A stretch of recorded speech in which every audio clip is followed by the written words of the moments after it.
that time of the week again. We look at more old issues of Amstrad Action. Looking a bit later in their lifespan, but still. Still in the middle of August 1991. Issue number 71. Still £2.20. It's still Britain's best-selling magazine for the Amstrad CPC GX4000 and Plus. We've got Barbarian Dude on the cover today. A Hero Quest into the mysterious world of role-playing with Gremlin full game review inside demo on the cover tape. And Turrican 2, is this the best Amstrad shoot 'em up there it will ever be?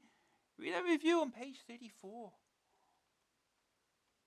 Professional starting this month, everything you need to program in machine code, tutorials, help, tips and more. Plus free high-soft dev pack machine code assembler on the cover tape. What, no cover tape? Check with your news agent. Best in quality games. For the spitting image of the computer game. I don't know that was exactly quality. The lineup. Serious stuff like M-Scene. Scoop, German manufacturer, producer, CPC clone. DevPack is free on the cover tape. Here's how to use it. Your forum, a Z80 simulator. A unique programmer's tool reviewed. Fun School 3. And then you got the type-ins. An action test, we've got Hero Quest. Role-playing legend is born. Don't miss it. Turrican 2, the original was superb, the sequel is astounding. RBI 2 does Domark's baseball sim score home run. Gauntlet 3, the arcade epic goes 3D in the latest incarnation. Mega Phoenix. Phoenix was a Stone Age arcade game. You can tell. Hydra, fast boats, loose cargoes, flying lead. Could you ask for more? Probably. Plus, Budget Bonanza, another crop of captivating cheapies for the hard up. And all the regular stuff as well. Apparently, type-ins is not regular enough, I guess.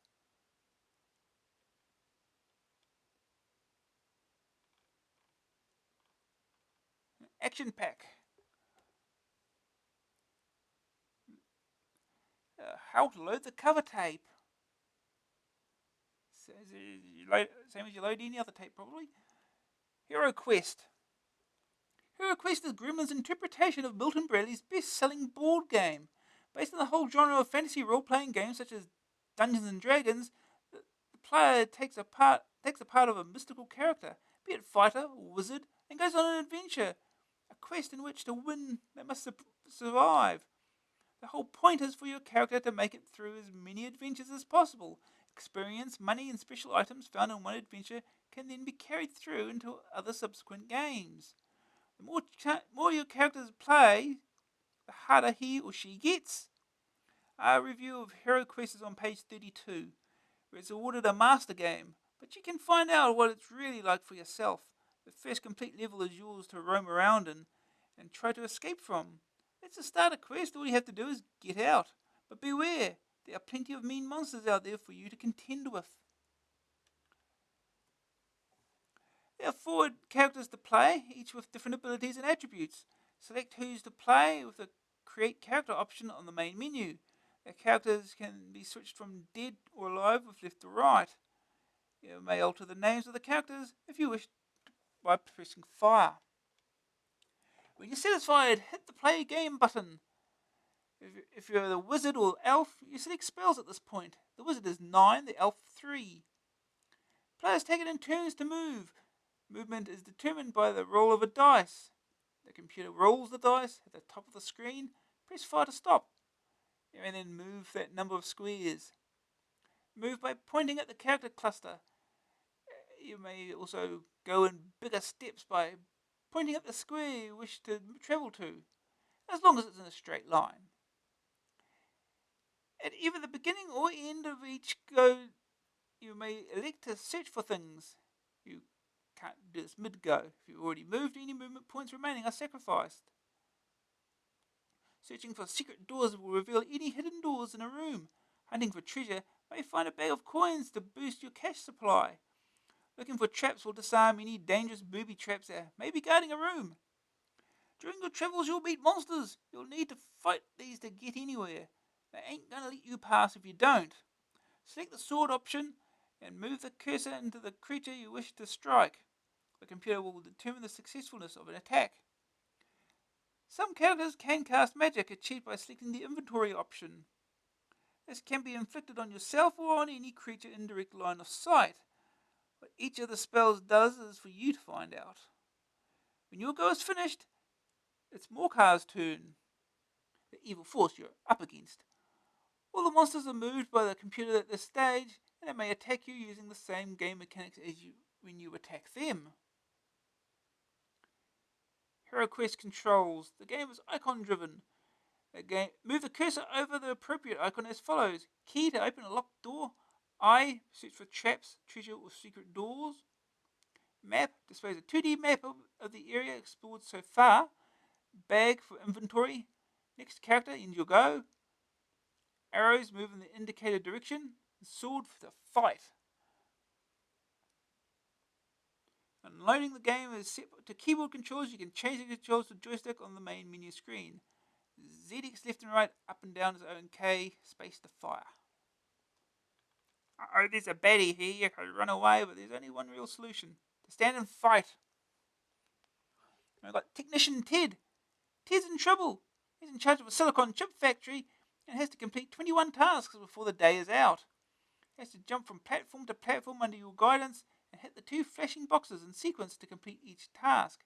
Careful though, each room is packed with monsters and dangerous things that kill you.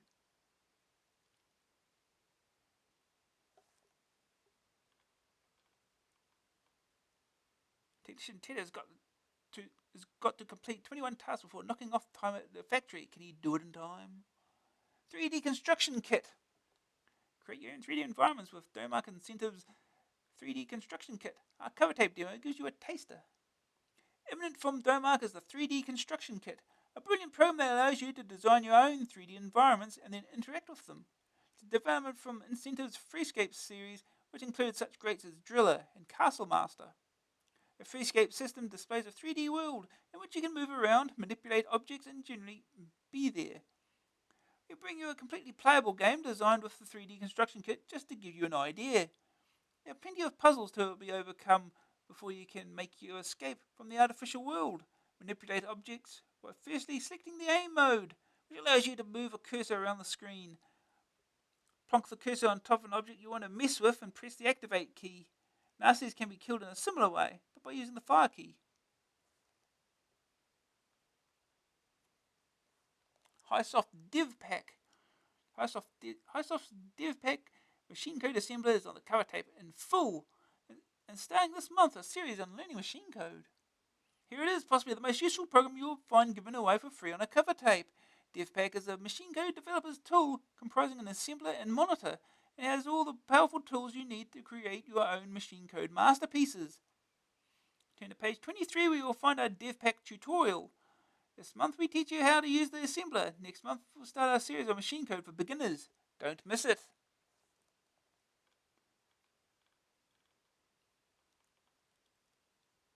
Thomas the Tank Engine's fun with words. $11.95. Oh, expensive. No, reaction. Got something to say, this is where you say it. Replies to by the Ed, Rod Lawton. Sorry, we can't print every letter we receive since there's just too many of them. Even if your letter doesn't get printed though, it has been read.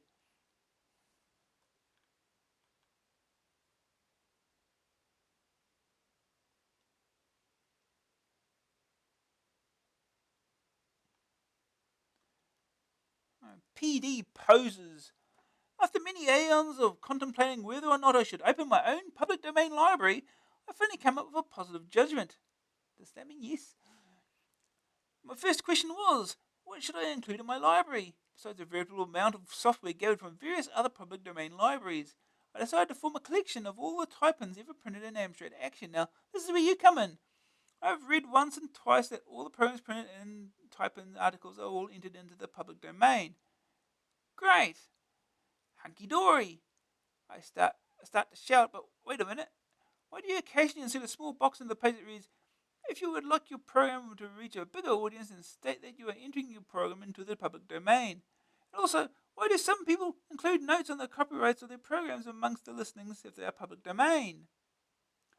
As you can see, well, my whole sentence existence as a public domain runner, it, it hangs on the above problem. If you could help me with my little dilemma, I'd be most happy. Guy Holvey Clark, Cobham.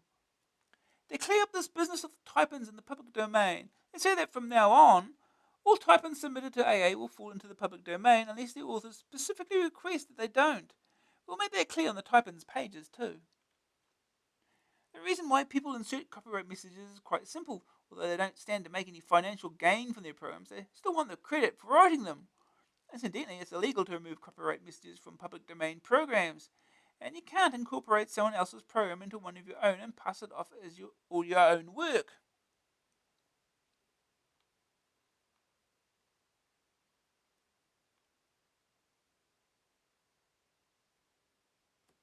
A waste of good computer parts. Oh boy. Why is Amstrad wasting its time and money bringing out a new 8-bit computer? Surely it knows that everyone who is buying a new machine is getting the more powerful 16 bits. Personally, I think the Plus machines are a waste of good computer parts, which I think could have been made into something a damn sight better, like the old CPCs. All Amstrad has done is take the old and better CPCs and stuck a GX4000 on the back. They also lack a few things that I liked about the old CPCs. No tape port in the 6128 Plus being one of them. If I wanted the so-called upgrade to a 6128 Plus, I would have gone out and bought a GX4000 and stuck it next to my existing CPC. Bringing out the console was a good move, but the Plus machines could be the death of Amstrad. Chris Blackhurst, Nantwich. Is Amstrad wasting its time and money with the 8-bits? Possibly, but then not everyone can afford £400 for a monitorless Amiga or £300 for the monitorless and in decline ST. Amstrad is aiming at a different market, not trying to compete on uneven terms. How can the Plus machines be worse than the old CPC? Okay, so the 618 Plus doesn't have a tape port, but it does have a better keyboard, better styling, cartridge compatibility, bundled game and joypad. When we first looked at upgrading to the new machine, simply buying a GX4000 to use alongside your existing CPC was one of the options we put forward. Not everyone wants a desk covered in hardware, though. All the Plus machines. Where's the rest of this? Oh, be the death of Amstrad. Amstrad could prove the death of Amstrad, but I don't think the Plus machines could do it on their own.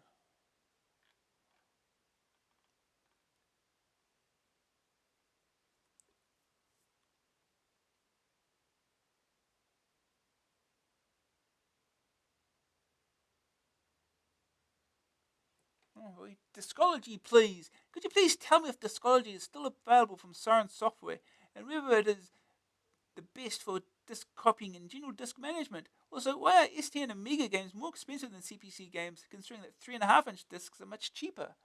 William Anderson, Frinton. Bad news, William. I called Simon Cobb of Siren Software, who told me that he doesn't sell Discology anymore, not least because it's too good at copying commercial software. Now that's not why you want a copy, is it? Don't forget, we've got your address. ST and Amiga games are more expensive, not because the medium is more expensive, but because the software houses would have us believe 16-bit games take a lot more development.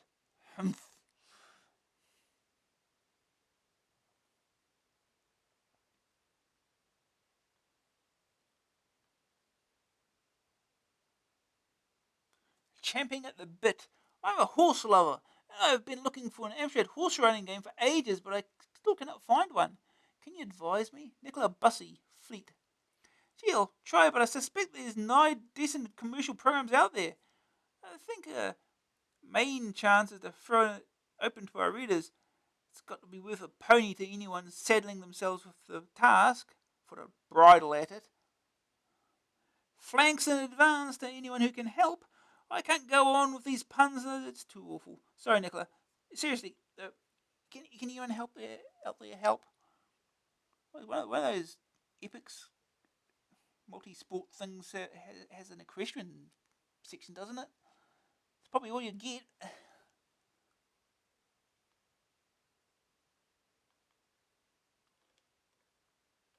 Lotus Challenge? I have an Amstrad CPC 464 and I'm thinking of buying Lotus Esprit Turbo Challenge. It looks good from the still screenshots, but does it run smoothly, realistically? Also, can you do one player only while playing? Can you also tell me if Amstrad is still producing a console or is it being phased out? Ben Griffiths, London. Opinions on Lotus Esprit Turbo Challenge are divided, Ben. I think it's a great game and pretty tough. A couple of AA readers at least disagree, saying it's too easy. No one in our office found it teasy, though. And yes, you can play it as a one-player game. It's pretty smooth, though not quite as smooth in two-player mode, and certainly realistic. I'm sure it isn't phasing out the console, or if it is, it's keeping quiet about it. There are almost certainly thousands of the things out there still to be sold.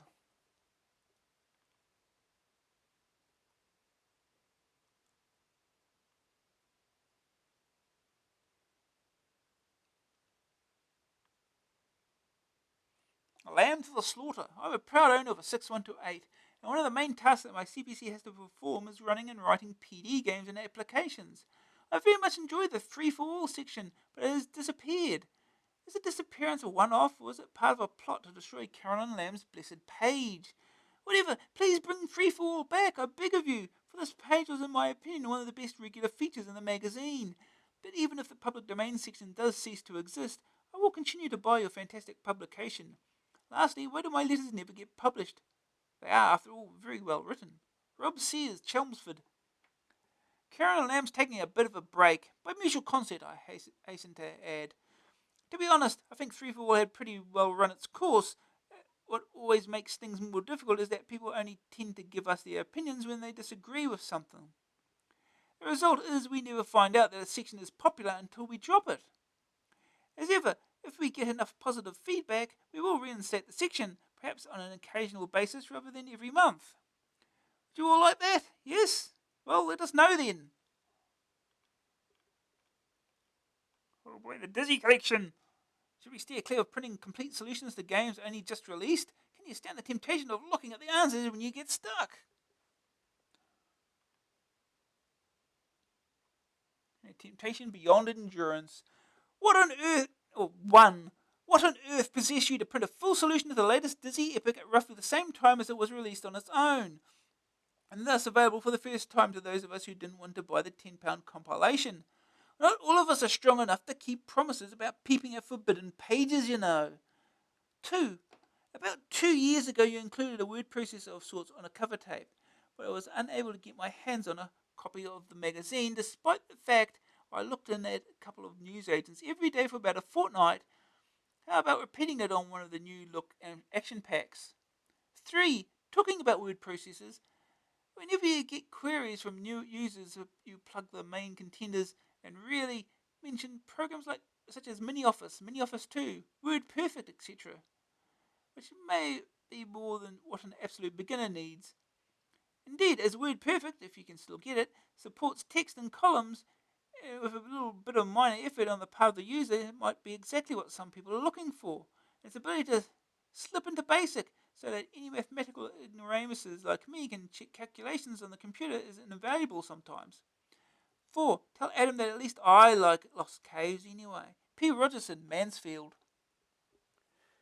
Number 1. You must have more willpower, Mr. Rogerson. Try cold shower every time you get the urge to check the solution. 2. There's a load of juicy software we want to put on the AA cover tape, and the word processor is just one of the things on the list. 3. MiniOffice is a comprehensive and excellent value little suite of programs. It's true, but it lacks the polish and all-round performance of our favourites. As for supporting multiple column text, the CPM version of ProText can do that too. It also has a calculate facility when you exit to the command line. 4. Adam is hinting at Lost Caves 2 being on the horizon. The world holds its breath. I didn't know there was an Amstrad version of WordPerfect. How about that?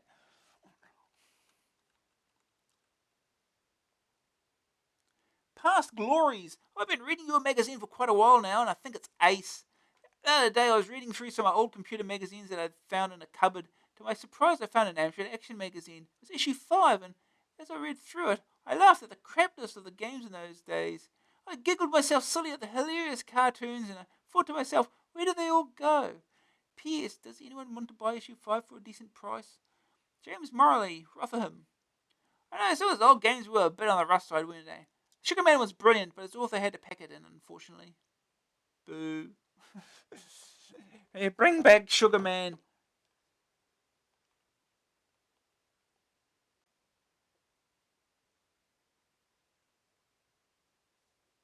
Oh boy. Satisfied customer. Brilliant. I just had to put pen to paper, and brilliant is the only word I can use to describe what I've just witnessed. The fact that I've just put the Amstrad Action Pack Tape 3 in my deck and loaded Spin Dizzy in a fraction of the time it would take normally has astounded me. Congratulations must be in order to the author of the program that allows old Arnold to do this. Plus, a well done has to go to Michael Beckett for his toolkit utilities. Andy Perks Kingswoodford. Our cover tapes are now put together using a highly secret process which offers much faster loading and hugely improved reliability. Good, eh? Yeah. Hey, James Morley found an old copy of AA5. Games look rubbish, he reckons. What do you think? M-Scene, new CPC compatible from Germany. While speculation is growing that Amstrad has large stocks of unsold Plus and console hardware, news is coming from Germany of a prototype CPC compatible computer. The catchily named Klein Computer Compact is being manufactured by Stuckzahlen, a small electronics company in Thuringen. The cream-coloured machine is narrower than the traditional 6128, doesn't have an internal disk drive, and doesn't need a dedicated monitor. The specification of the compact falls somewhere between a 464 and a 6128. With a compact handling internal RAM like the 6128 and external RAM like a 464. The disk drive interface is noticeable by its absence, and the architecture of the compact suggests that this will be added externally by the user. Like the CPC Pluses, it has a full-width 8-bit printer port to allow better quality printing.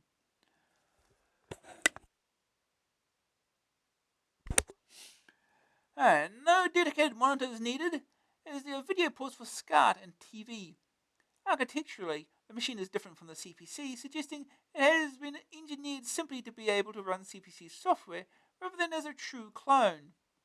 The maker claims that the differences will be transparent to the user, however, and additionally that the machine should run over 90% of existing software, and the differences will only be noticeable to programmers. The sneak preview we had suggested a very pre-production prototype.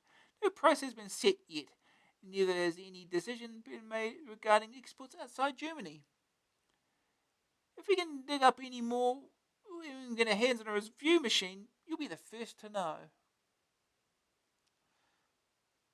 Oh, I thought the KC Compact came out earlier than this. Oh well. Cheap GX4000 consoles to flood market. Some shops are selling the GX4000 for £30. Will there soon be an official price drop?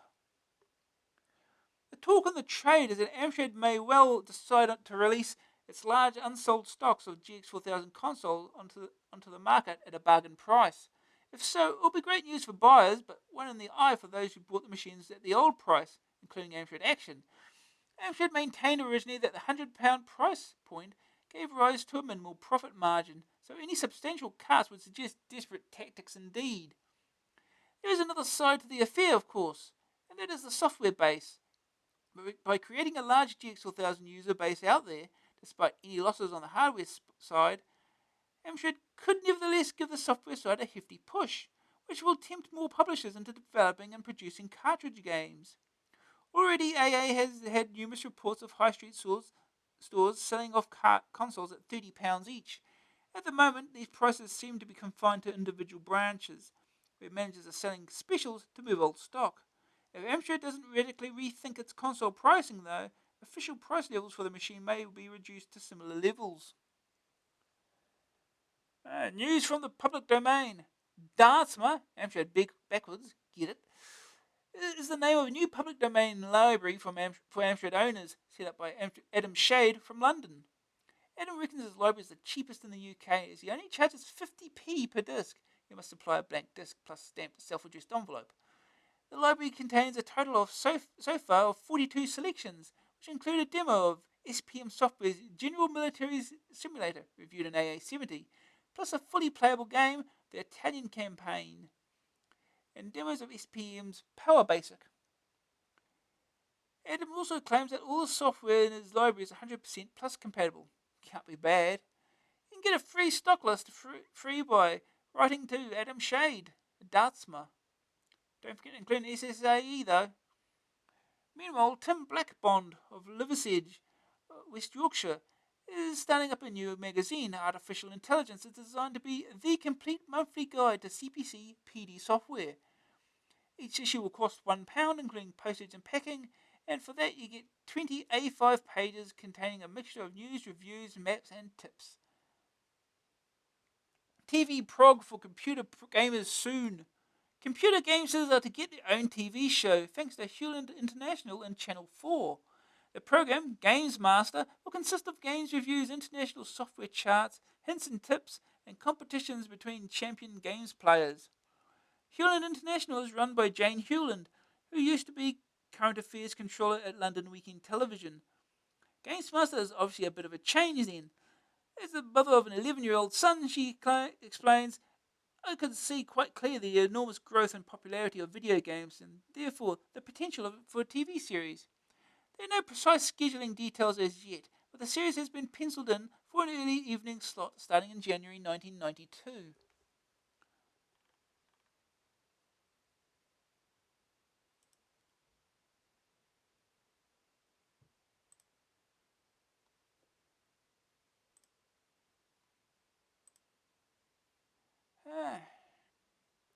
Amstrad Classics. Classic Ed the Duck.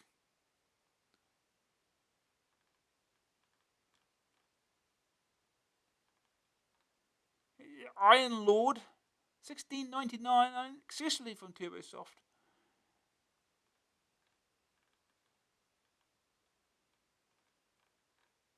Here's a chart. This chart is compiled by Gallup Limited.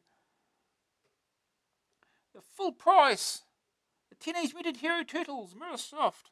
Back at number 1, the pizza-eating shield dwellers still rule the roost. Number 2, Big Box, Bo Jolly. Compilations are all the rage these days, and this chart proves it. Power Up by Ocean. Ocean's arcade hits and get another airing in this compilation. Switchblade, Gremlin Graphics, Explore and Exterminate, and Gremlin's sprawling arcade adventure. Fists of Fury 2, Kung Fu Kicks in this crazy compilation. Doing all the K's before Mortal Kombat did it. Narc, Ocean. Unfeasibly high chart position for Ocean's arcaded conversion Turkey.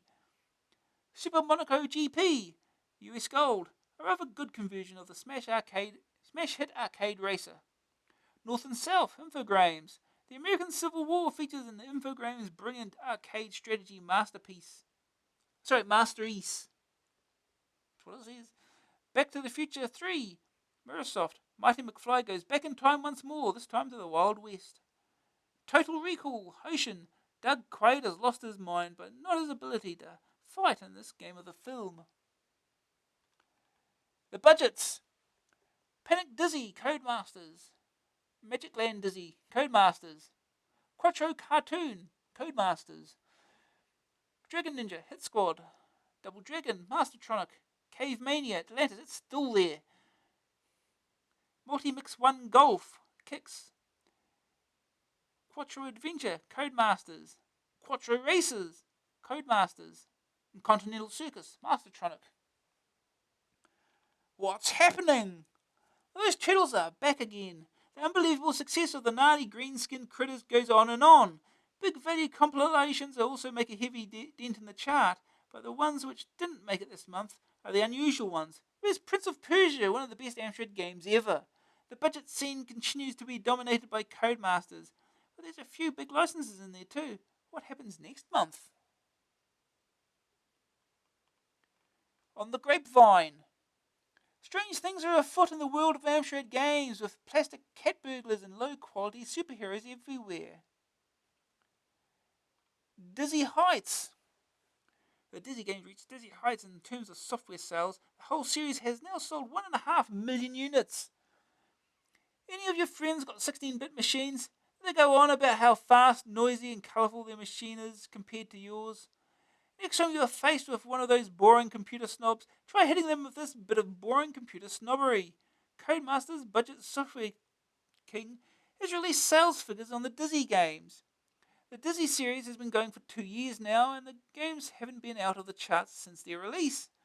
Now that the combined total sales figures of all the Dizzy games have been tallied, it would appear that the final figure is somewhere in the region of a staggering 1.5 million units. That's a lot of eggs by anyone's standard, and gives some indication of how many games buyers are out there. The Dizzy series, with its combination of value and good, solid game design, have become world beaters. The only other title to achieve this kind of success was Activision's massive hit Ghostbusters. Mind you, look what happened to Activision. The cutesy platform antics of everybody's favourite egghead has graced the screens of thousands of Amstrads.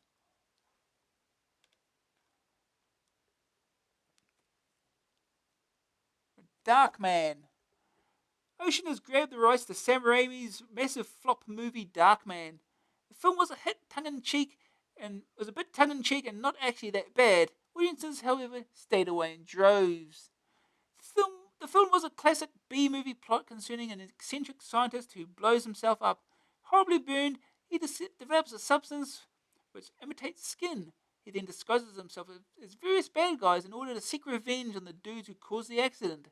Oh, and an operation to relieve his considerable pain gives him incredible strength. And he becomes a kind of low-quality superhero. Ocean's game is a traditional scrolling platform job, with most of the elements of the film included. Watch out for the helicopter ride near the end. The crazed actions of a man who's scarred for life and feels no pain are the subject of Ocean's next license. Final Fight. Remember last month when we previewed Final Fight? Well, those wonderfully fluffy munchkins at US Gold sent along some screenshots of the CPC version, so we thought we'd let you drool a little. Just look at those lovely sprites. Final Fight's incredibly frantic pace is indicated in these superb screenshots of the forthcoming CPC conversion. We just can't wait. Blues Brothers. Jake and Elwood are on a mission from God. The Blues Brothers, famous for wrecking cars and getting the band together, are set to make an appearance on your Amstrad very soon. Empire snapped up the rights to the characters from the movie, and they'll soon be wrecking cars and playing the blues on micros everywhere. Quite what the game will involve is a bit of a mystery, but it's sure to involve fried chicken and dry toast. The film was an expensive failure. Let's hope the game doesn't go the same way. Virtual compilation. The whole world has gone virtual reality crazy. Now Domark has too. The company is releasing a compilation of virtual hits. The list includes Castle Master, Driller, Total Eclipse, and The Crypt. All these games are produced with Incentive's Freescape 3D environment system. The most interesting of the above is The Crypt. This is actually a sequel to Castle Master and has never seen the light of day until now. At £15, £15 quid on tape and a mere £20 quid on disc, the compilation looks stunning value. It should be in the shops by the time you read this, so watch out and get virtual. Domark's Freescape system is the basis for the forthcoming 3D construction kit. If you can't wait until that title emerges, then check out the Virtual Worlds compilation. Bonanza Bros. US Gold has a very interesting combination of arcade hits heading for the Amstrad in the coming months. The first, Bonanza Bros, is a very weird scrolling arcade romp featuring two of the most unlikely heroes you'll ever come across. The Bonanza Bros are burglars and have the distressing habit of pinching things from people's houses. Makes sense, really. This time, however, they may have bitten off a bit more than they can chew. The Bonanza Brothers must overcome incredible odds to clean out several massive warehouse and office buildings. The obstacles are many and include guards, police, and a very exhilarating ride on a makeshift flying fox. The Sega arcade version features some weird graphics and even weirder sound effects. Quite how it will translate to the CPC remains to be seen. Megatwins. Another arcade machine with superb graphics is Capcom's Megatwins. The machine has been notable by its near absence from British arcades, but fear not, US Gold has signed it up and the game will be appearing on the Amstrad very soon. Apparently, it features 2-player simultaneous shoot-'em-up action, but other than that, we're completely clueless. It's been converted by old hands at masters of dodgy scrolling Turrican. We wait with bated breath. Yeah, Megatwins did not appear. Oh, they did think, if I remember correctly, a one-level prototype demo did appear somewhere. So there's that, I guess. Anyway, G-Lock. G-Lock is the name of arcade addict slips this year, what with the machine being used in Sega's R360 revolving nausea-inducing arcade system. G-Lock stands for loss of consciousness due to G-force. In the R360 cabinet, this is quite a real possibility. The graphics of the original, as you can see, are stunning. Quite how US Gold's soon-to-be-released conversion will compare remains to be seen. The game is basically Afterburner with knobs on.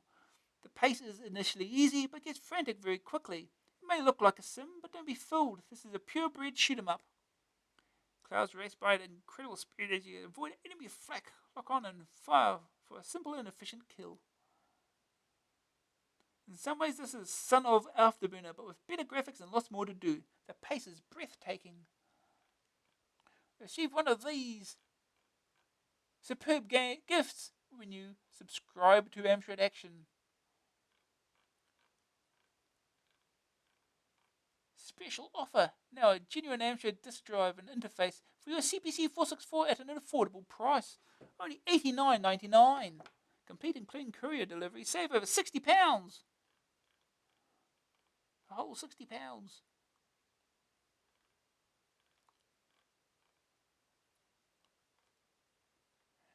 Dev Pack. Free on this month's cover tape, the complete Dev Pack assembly and monitor package from Highsoft. This powerful development tool will aid you in producing machine code for your Amstrad. And don't worry if you're unable to program in machine code. Over the coming months, we'll be teaching you the basics in our new series. But first, you'll need to know how to use the package. The next 3 pages attempt to give you all the information you'll need. DevPack consists of 2 main parts, the assembler with which you develop your code, and the monitor, which helps you test it.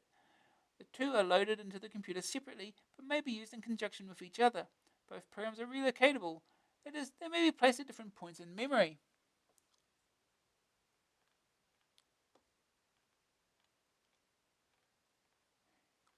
What do you ever want to know about using an assembler? Oh, errors. Don't know what your errors are.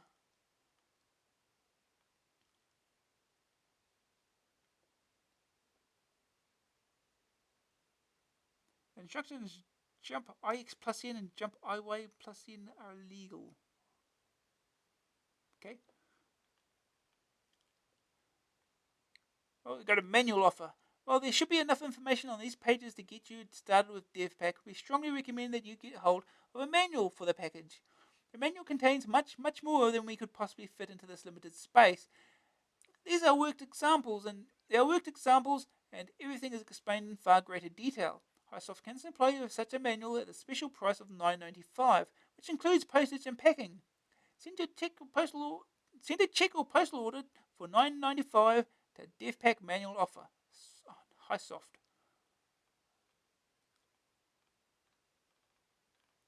Forum. Got any technical queries? Are you stumped by your computer?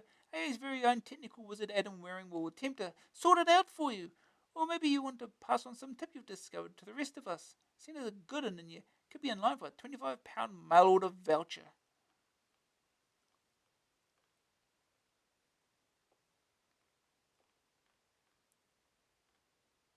Oh boy, colourful language.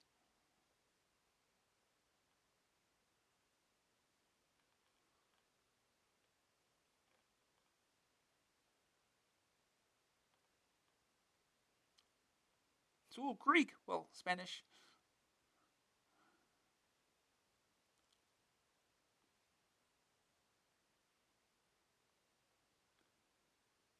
Sorry, wrong computer. I have a PCW9512. I've tried to run CPC computer games on it, but had no success.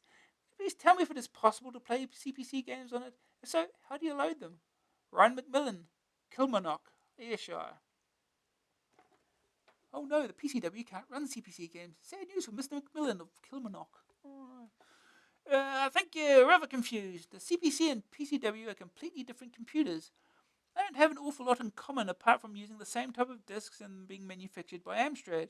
It's true that you can run CPM programs on both machines, which covers utilities and the like, but games, no chance. Yeah, because CPM, as long as they're the same processor, you can generally run them as long as they don't use the hardware, basically, or directly use the hardware. Z80 Simulator. No, it's not the latest release from Codemasters. Z80 Simulator is a machine code debugging tool that should be useful for hackers and programmers alike. Adam Waring puts it through its paces. $19.95, disc only, introductory price £15. Goldmark Systems. The Z80 Simulator does what it says. It is a Z80 simulator that will test your code performing any actions that the program carries out without actually executing any instructions. Obviously, it's no use simulating code without any indication of what's going on, so widgets of information appear to guide you through your steps. The registers disassemble instructions, and other valuable information is displayed at all times. It's basically a machine code monitor, albeit a powerful one. Yeah. Good news! No need to worry about memory clashes. Could be invaluable as a debugging aid. Bad news, manual isn't over helpful. Not a beginner's program. Uh-oh. Yeah, pal, you know there's a brand new comic coming out soon? Well, there is. And he ain't like your ordinary poncy children's rags. It's going to be the first alternative comic for kids. Up to date, with it, hip, cool, wicked, etc. And it's mega funny. Well, it's bound to be because it's got me in it. So you better buy it or else I'll come around and punch your lights out, right? The alternative comic for kids, Acne, UK distributor, Comag. On sale July 27th. Action test. Alright, we got to our reviews. What a brilliant month. Turrican 2 left us absolutely gobsmacked. Hero Quest had us hooked. And there were some really decent budgets out there too. Turrican 2, Rainbow Arts. Amazing sprites, excellent scrolling, fast playing area, and playability too. This is one hell of a game. Mega Phoenix, dynamic. What happens when you take an old game and bring it bang up to date? Nothing, unfortunately. Gauntlet 3, US Gold. US Gold gets into isometric 3D with the latest installment in the epic Gauntlet saga. Budget Bonanza. Quattro Races, 3D Starfighter Anarchy, and loads more budgets in our special cheapies section. Hero Quest, Gremlin. Gremlin brings role-playing out of the closet in a big way. Hero Quest looks great, is highly accessible, and completely absorbing. It looks very blue. Man, this is the first game, Hero Quest. A Gremlin, $10.99 cassette, $15.99 disc. A computer version of a board game? Do us a favour. Yep, Hero Quest is a bit of an odd fellow, really. It contains a lot of elements seen in computer RPGs, but the board game influence is lost in the presentation. The game is about a band of 4 adventurers, mercenaries at heart, and interested only in cash and the honour of battle. No cause too evil or too worthy. They'll do out for Spondulix, these fellas. Whichever scenario you choose, you'll always be pitting your wits against Morcar, king of the underworld, and lordy big boss bad guy. He has to wait his turn just like you, and ends up being an invisible player controlled by the computer. The rules of play are strict. The game is played on several different maps, depending which mission you choose. Only the section of the map you can see is displayed on the game screen. You have a 45-degree angle of vision, and so it is usually impossible to see around corners. The floor is made up of squares. To move your character, you throw 2 dice. And so, the maximum number of moves is 12. You can move to any square adjacent, but not diagonally. Confused? You will be. You have 1 action per move. You can take this before or after you move your character.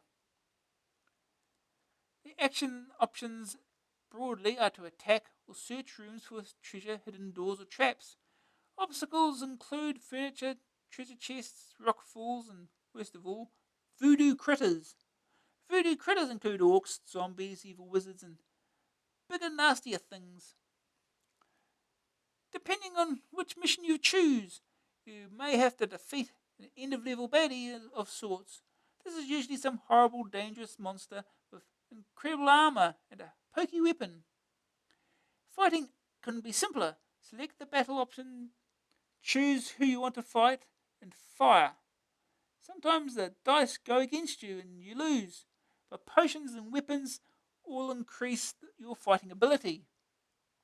Up to 4 players can play at once, making things a little easier, unless your friends decide to be awkward. Teamwork is possible and useful, but greedy adventurers can make things difficult for you. The missions vary wildly, from a simple maze, where only one objective is to find your way out of a mission.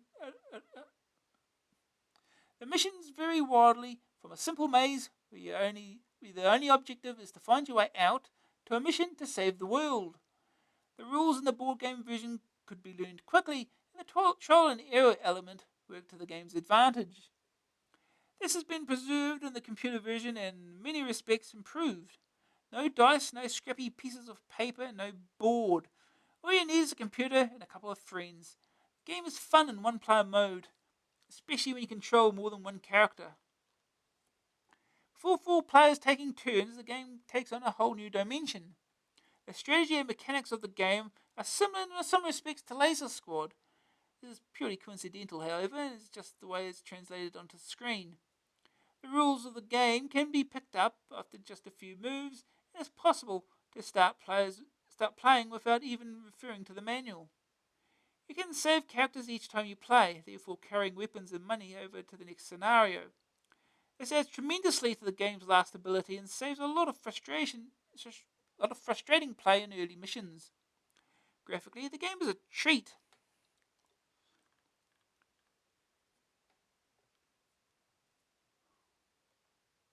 The maps are perfect, and in-game screens are wonderfully defined, and the characters all are well animated. The variety and appearance of the bad guys varies widely, each monster looking exactly like its board game counterpart. The rooms and passages are a little samey, but carry the required atmosphere of foreboding extremely well. HeroQuest is bogs of atmosphere. It can be generally scary as you creep down a passageway awaiting the next creature or Morkar's next strike. The music is superb, and if you don't like it, you can always switch it off. Playability is where HeroQuest has its heart, though, and in many ways it's better than the board game. It's more accessible, much faster, and at the end of the day, much more fun. One of the best games of the year and the board game conversion. Second opinion. Brilliant. Gremlin have managed to bring the whole role-playing genre to life with a game that looks great and plays even better. Fans of the board game will be at home instantly. Bored with board games? HeroQuest started out as a board game released to great critical acclaim in the latter half of 1988. It followed in the footsteps of TSR's now legendary Dungeons and Dragons series. These D&D type games took the world by storm in the early 80s, but attracted some rather bad publicity.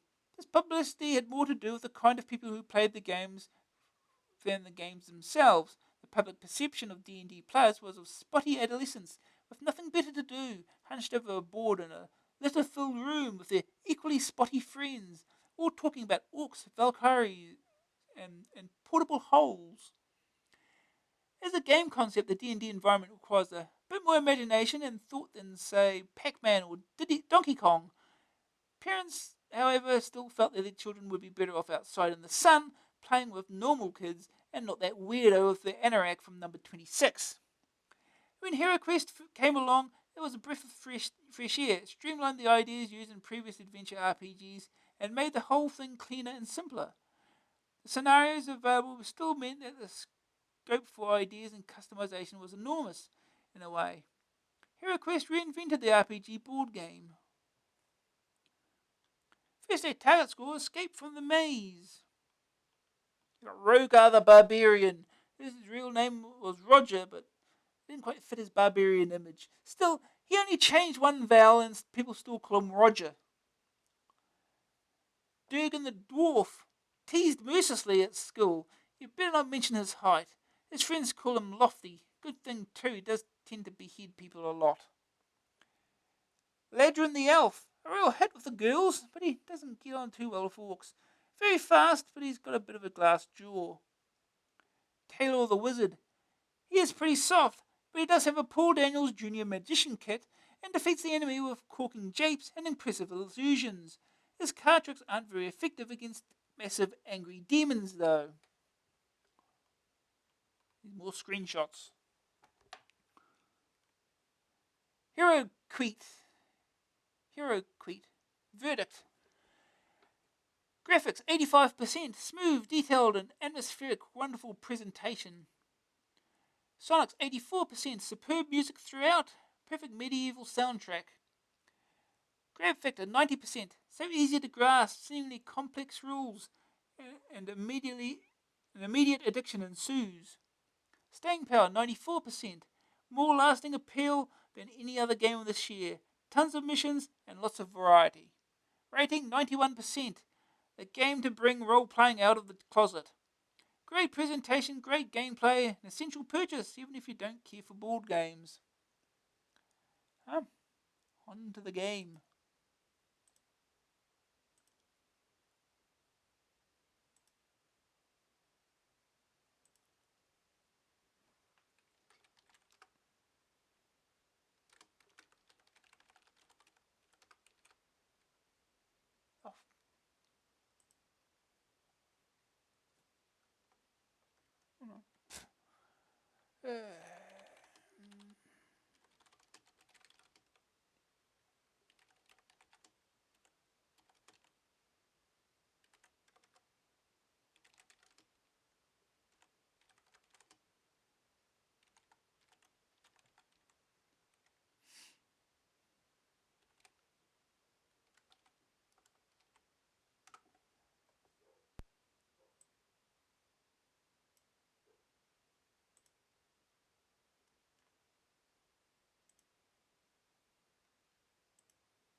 Alright.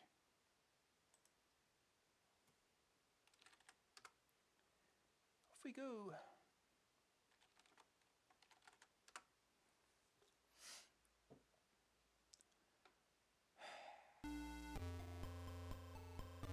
Crack throw.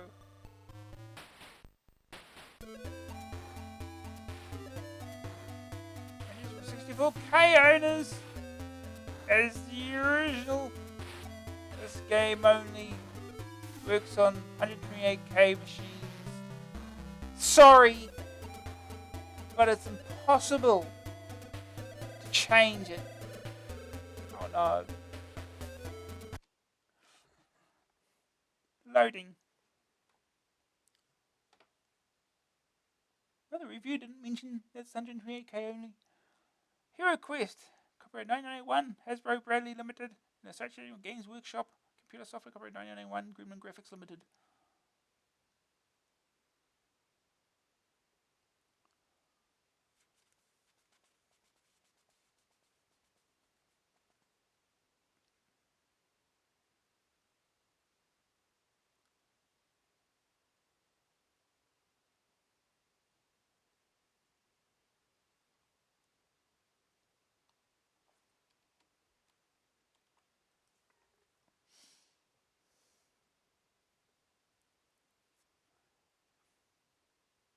I suppose this long loading time probably tells you that it's loading 128K of stuff. Maybe. Hero Quest.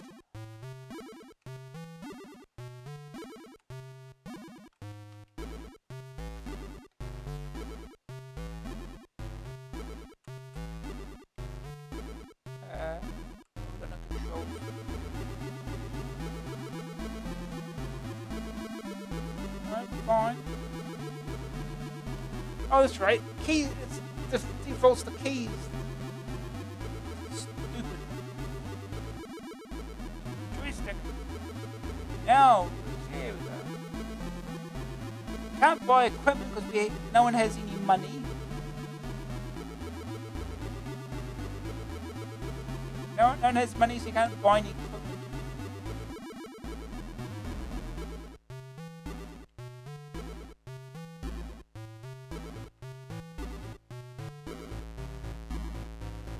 Great character.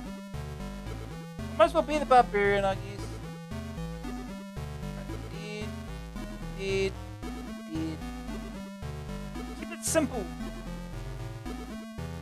Play game. With the maze, the rescue of Sir Ragnar, lair of the Orc Warlord, Prince Magnus's gold, Raylar's maze, another maze. Legacy of the Orc Warlord, the Stone Hunter, the Fire Mage, Race Against Time, the Codemaster's game. Castle of Mystery, Bastion of Chaos, Barak Tor, Tomb of the Witch Lord, Quest for the Spirit Blade, Return to Barak Tor. Just start with the maze, see if we can get out. This will be your final test before you set forth. Be sure to use all the skills that you have been taught. Must attempt to find your way out. Several monsters have been placed in the maze. They will try to stop you, so take care. Whoever finds his way out first will be awarded with 100 gold coins. This may be used to buy equipment for the adventures to come. Alright, rolling the dice. 9. Oh, where's we got the storage? Here we go.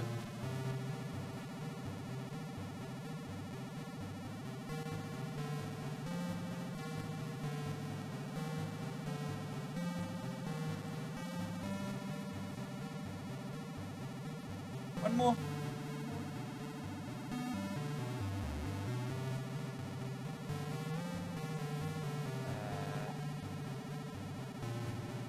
Traps, door, treasure. Some doors. Any doors here? You found nothing.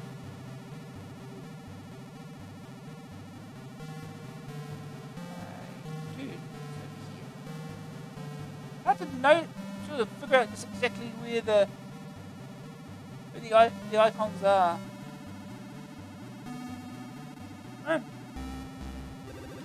6.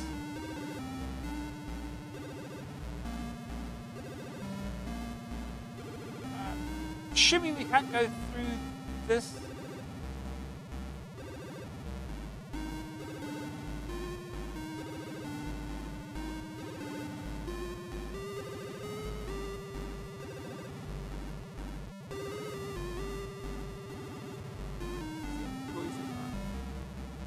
Search for treasure this time. 50 gold coins, rich.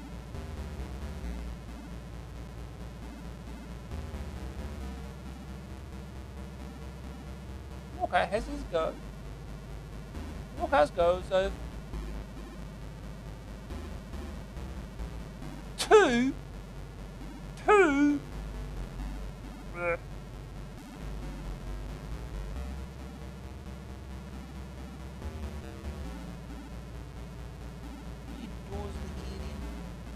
Nothing.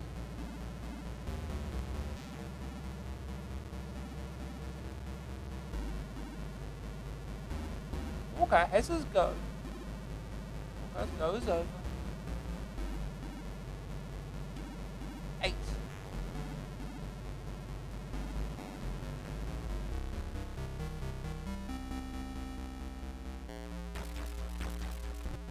There must be some doors around here somewhere.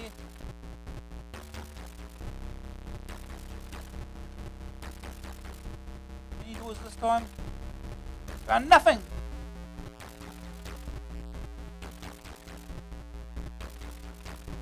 Walker has his go.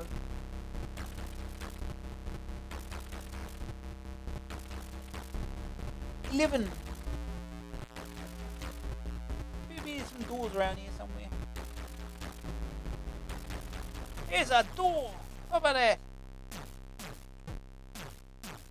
Oh, it's a dude.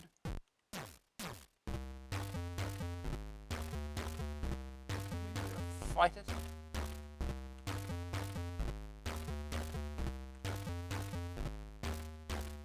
Weapon, right? No weapons. And Visibly, he has a. Visibly, he's carrying a sword, but he does. Maybe it's invisible or something. I don't know. You killed the enemy! Yay!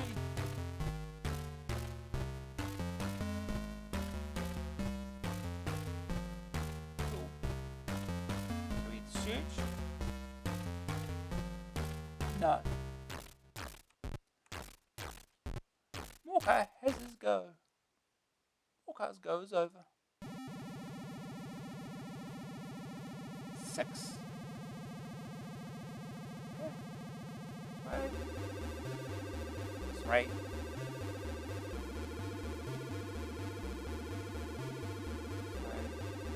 That's right.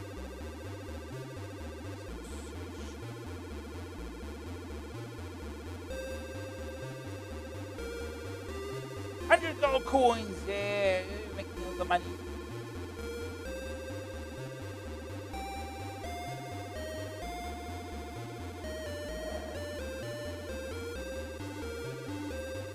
Walker has his go.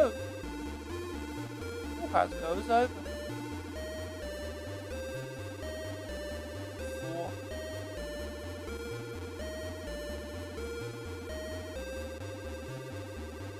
Dude over there, but well, what are you gonna do? Can't go through walls, right? Or whatever that is.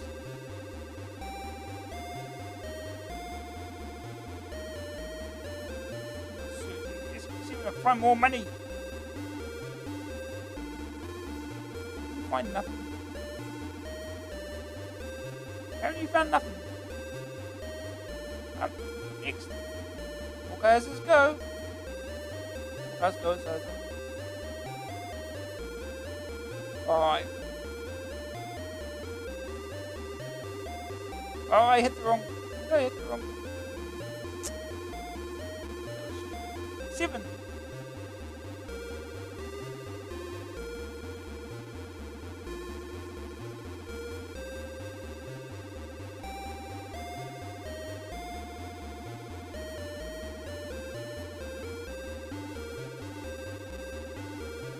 I know, dude.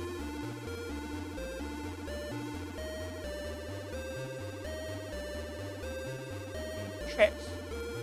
Found nothing. No.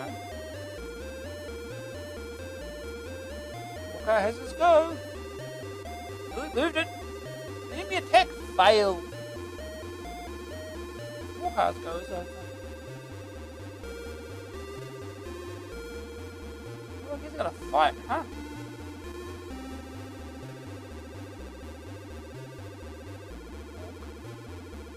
Your attack failed?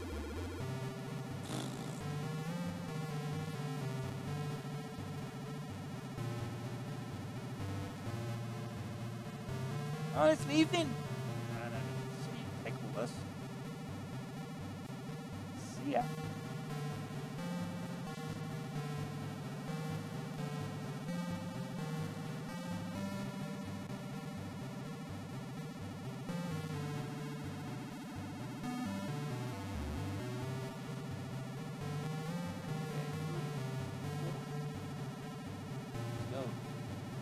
Okay, let's go. Huh? 11. Where is the exit? I wonder.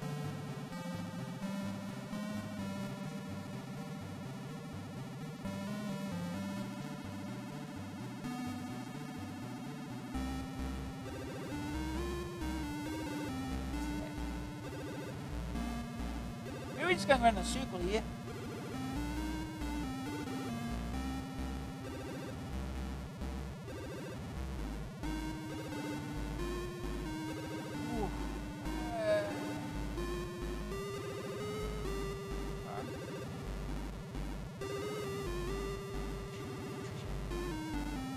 I found a potion of speed.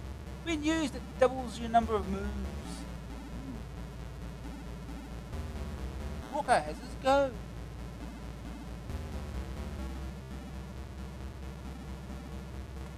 Eight.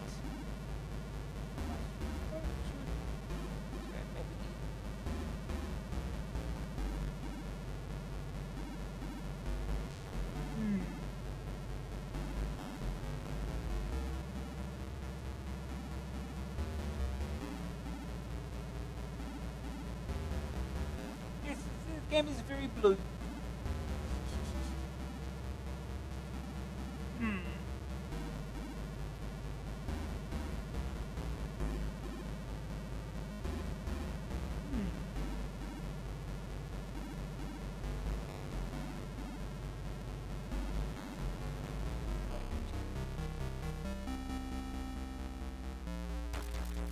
Ah. Okay, let's make a long trick now.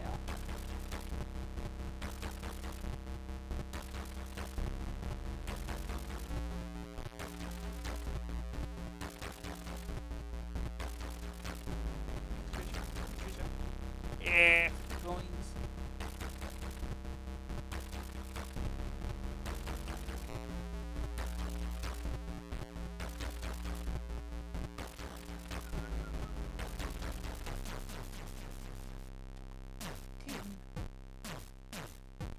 You know what?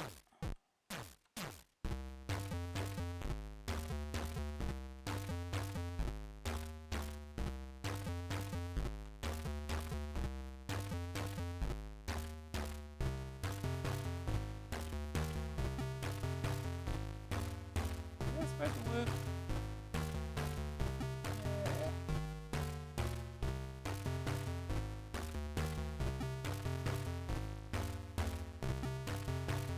Oh,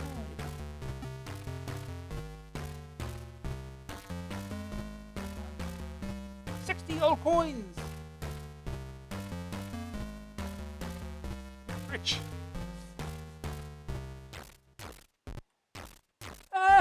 Not really. They like the graphics, apparently. But, it's just blue, I guess. Won't be the only game that's blue either. The Blues Brothers was very blue as well.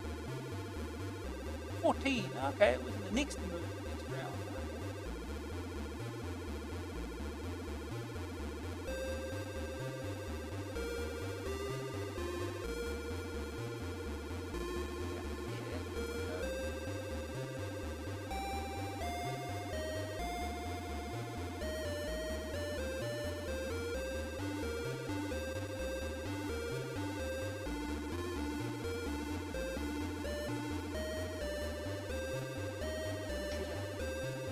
Yeah, 25 more coins.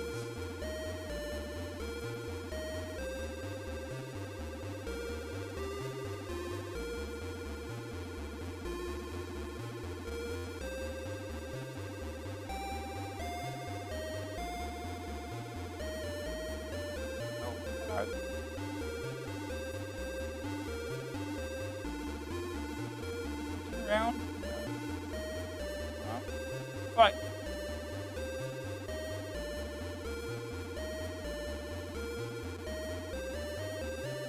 You kill the enemy! Yay!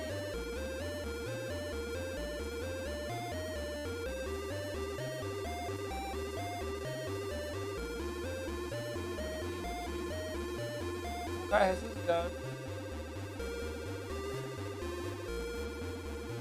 Some hidden doors somewhere.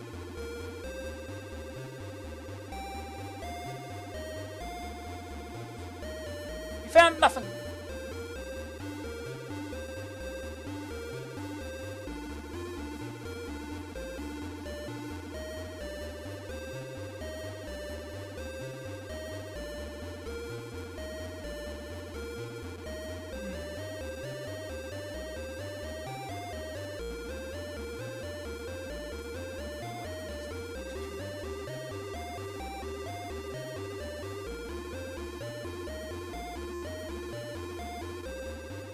Hidden doors somewhere.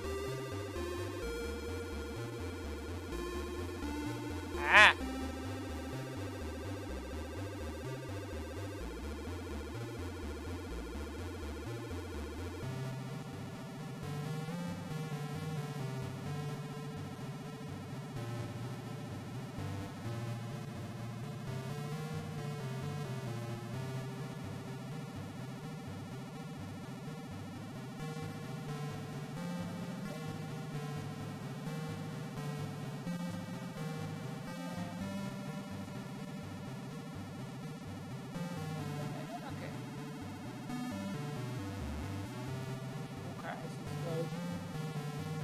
goes over.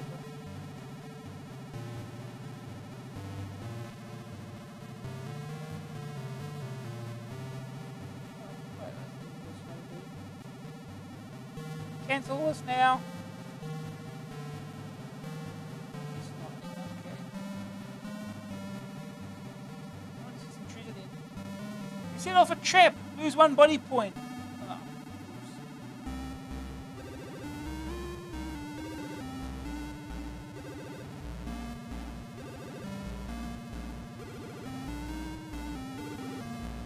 hopefully there's some doors in here. We hope.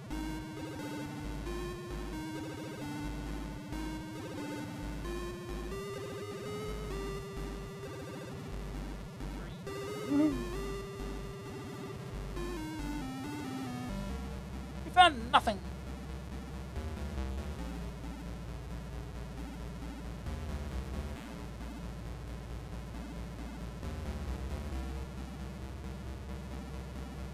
Well, that was much fun.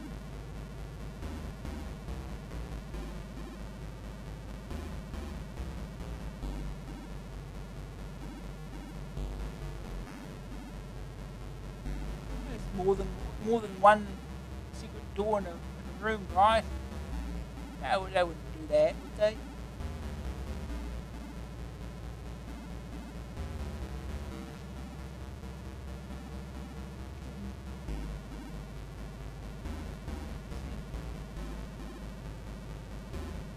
No, we found nothing.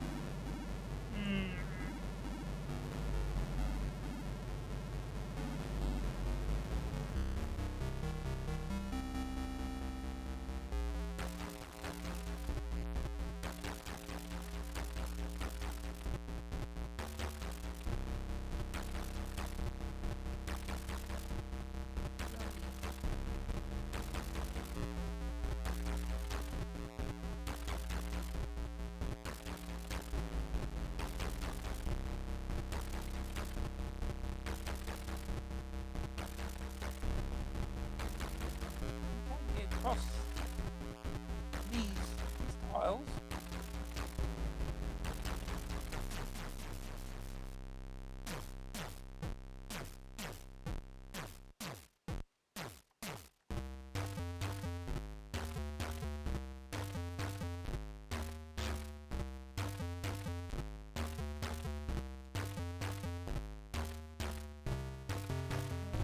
Doors in here. Nope, found nothing.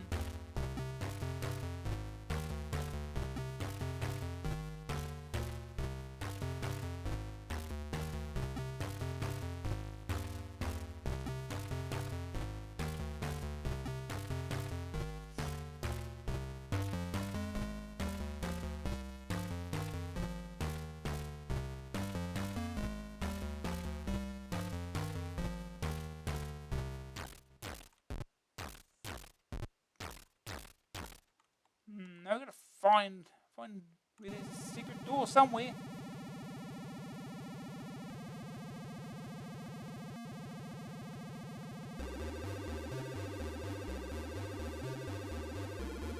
Found nothing. Check the previous room. We'll check there.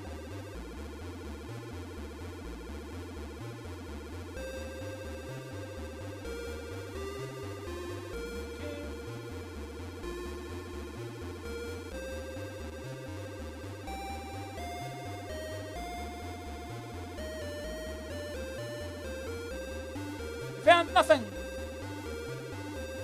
Okay. There's gotta be doors somewhere.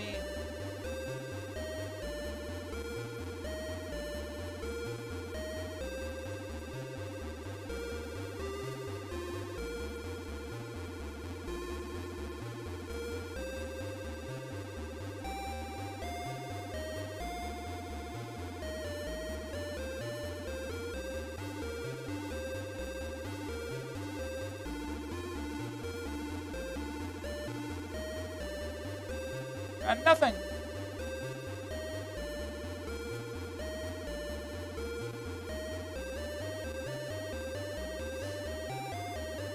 Oh boy. 12.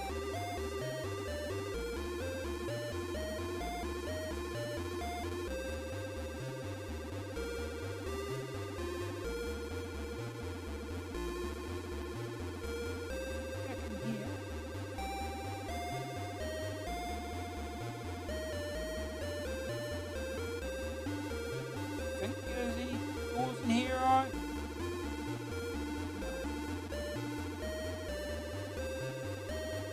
There gotta be doors somewhere.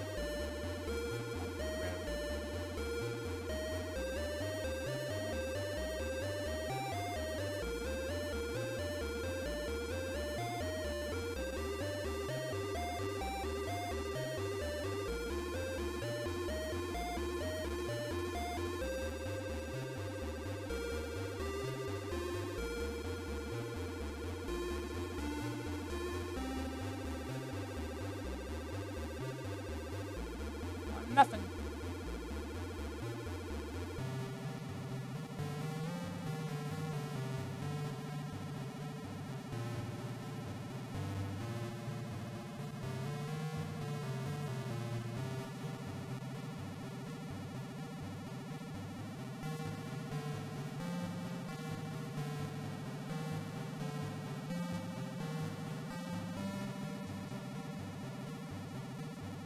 Got nothing.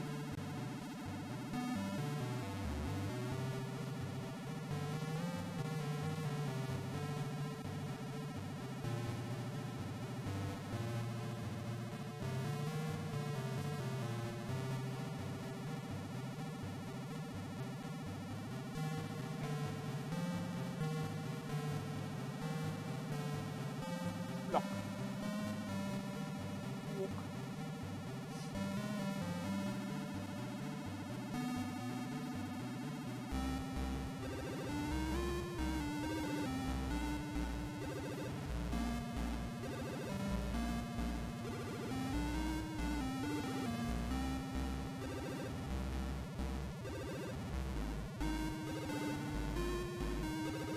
Another search. Oh! Yeah.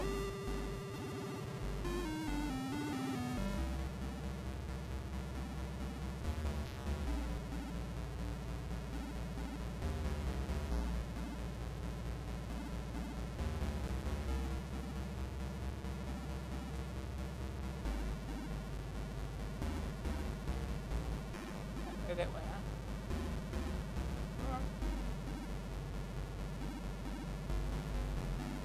Huh. Any doors here? Got nothing.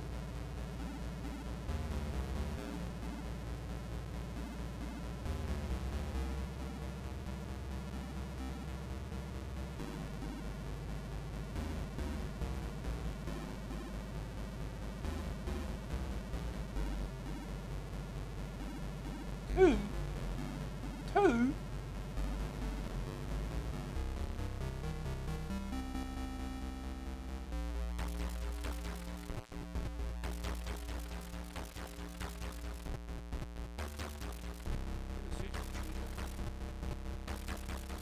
You're searching a monster stalks up and you attacks.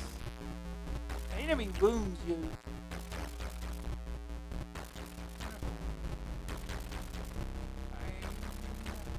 I can't do anything else now, can I? Nope. He's gonna have another attack. Well, there's two of them now. The enemy wounds you. Oh boy, this is going well.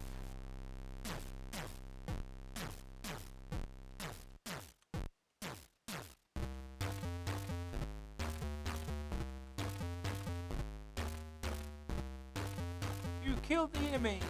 Yay.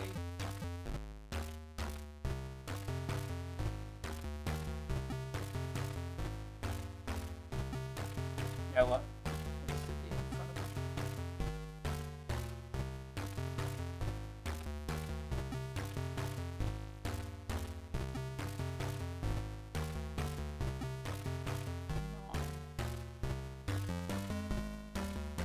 Can I attack it? Question. Oh. Apparently I can.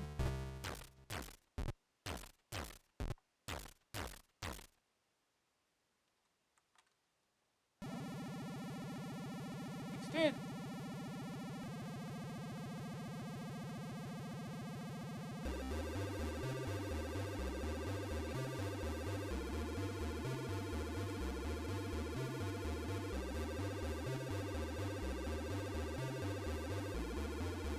Oh, is this the exit? You've escaped from the dungeon. You're awarded 100 gold coins. I'm sure that's worth it. Oh, we escaped. We got the first attack score.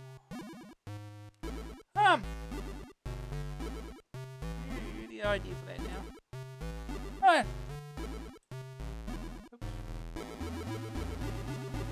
Alright, done with this thingy.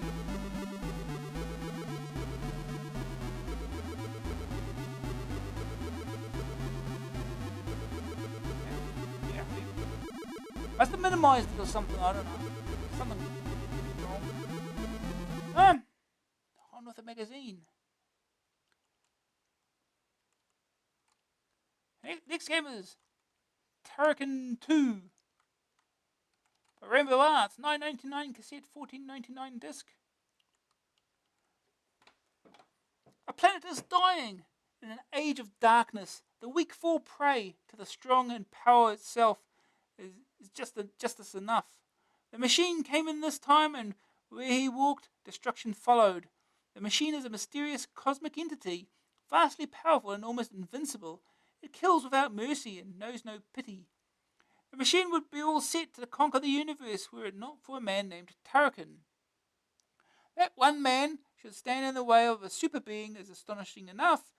Then that one man should choose to face the machine on his own is truly incredible, not to mention a bit daft. Turrican is a battle-hardened mercenary from the planet Spam. He kills for money and has no morals. Why then, when the people of the besieged planet Landerin ask for his assistance, does a tear come to his eye? It's not a tear, it's lubricating fluid from my exoskeleton. Honest, protests Turrican. There are two things you need to know about Landerin. One, it's big. And two, it's packed full of vicious alien scum. These are the machine's minions, and these are what stands between Turrican and the safety of the universe. Turrican 2 looks at first uncannily like Turrican 1. Your immediate response when you first appear is to run right, shooting anything that moves. Just as well, because that's the whole point of the game. Well, actually, there's a bit more to it than that. Planet Landerin is huge, with complex cities above and below ground. Your objective is to reach the end of each level and defeat an end-of-level guardian. Sounds cliched, but getting to the end of a stage is very tricky. The planet is so huge and labyrinthine, you may well get hopelessly lost on the way. Yep. Not to worry, the exploration is great fun, especially when you're armed to the teeth like Turrican. Initially, you'll have a pulse laser, an electric arc beam weapon, and 3 smart bombs. The first fires normally, the second is activated by standing still and holding down the fire button. A long arc of blue energy shoots out and can be rotated around you with a huge destructive potential. Smart bombs are activated by hitting the return key. If that selection sounds too sissy for you, then shooting the pods which float past at various intervals will reveal extra weapons, such as spread shot and bouncing laser cannons. No strategy here whatsoever, just blasting, jumping, killing mayhem. Playing further and further into the game, you will be impressed by the variety of aliens, weaponry, landscapes, and graphics. But in a CPC game, the second part of the game came as something of a shock. After defeating one end-of-level guardian quite far into the game, it's a bit of a surprise to find Turrican inside a small spacecraft zooming through a very fast-moving alien complex, much like R-Type or Nemesis. The fact that the sub-game outshines both those games in every respect is an indication of the scope and quality of the whole product. This R-Type section is impressive and would have made a spectacular game on its own merits. It covers a vast area, and at times the scrolling changes direction, leading you to a kind of maze. It all becomes claustrophobic and dangerous very quickly. The weapons remain the same as the jumpy shooty bit, but the gameplay changes dramatically. Turrican 1 was huge. Turrican 2 is absolutely vast. There's just so much in it. The graphics are also without doubt the best yet seen on a standard CPC.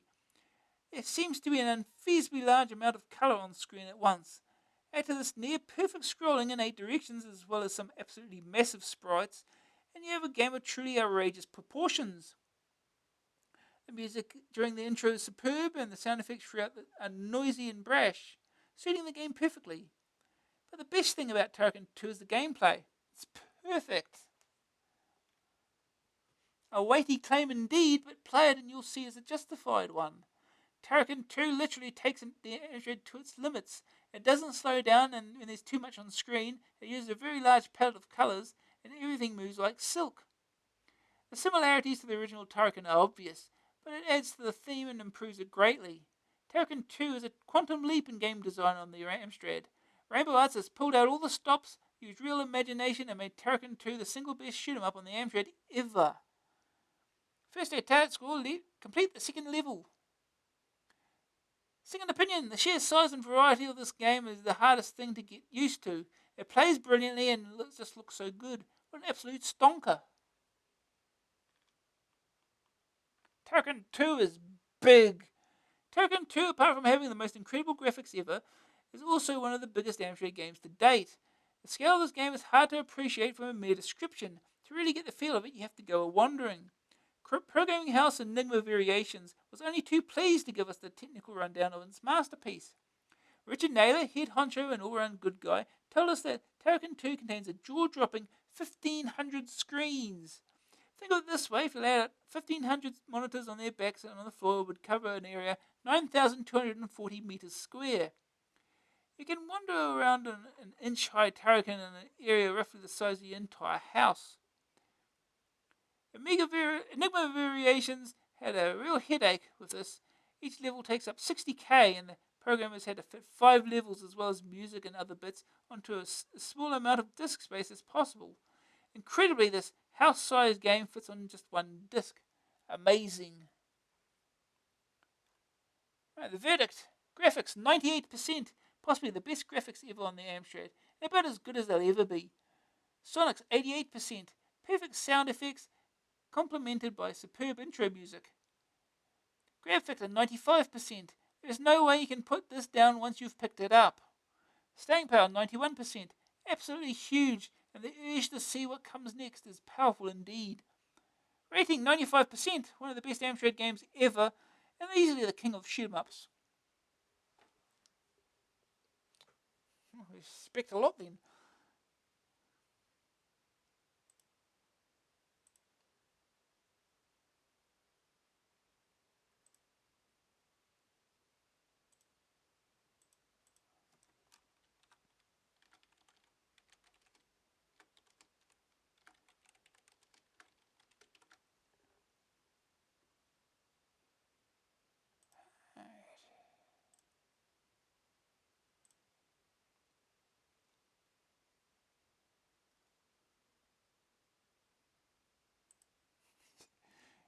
Colours. Imagine what people like. What people be like on Spectrum. Well, the Spectrum version of Hero Quest is like. How blue that is. Should probably look that up at some point.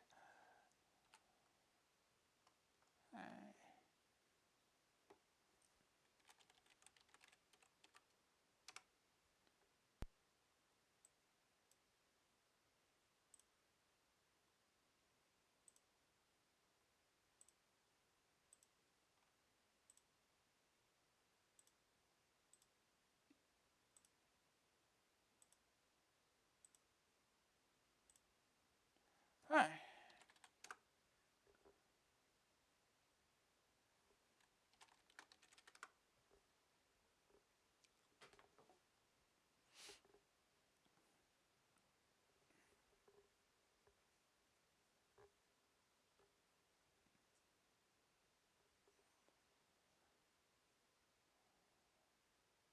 There he is. Rainbow art. Enigma variations.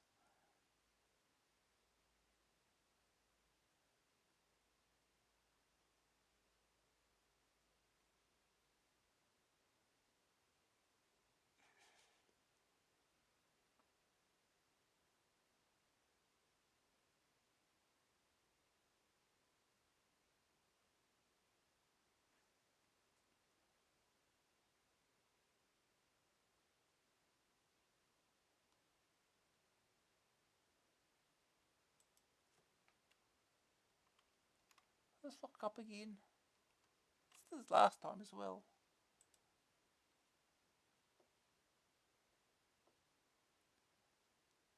I love games that just lock up emulators. It's good fun. Try it again. Seems we were trying it again and it just worked. I don't know why, but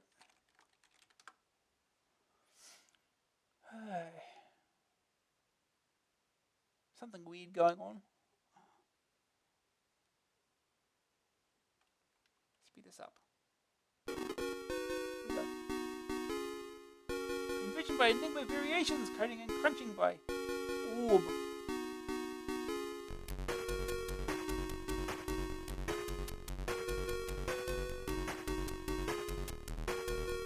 Graphics by Nick Hanrahan. Music by Sean Conrad.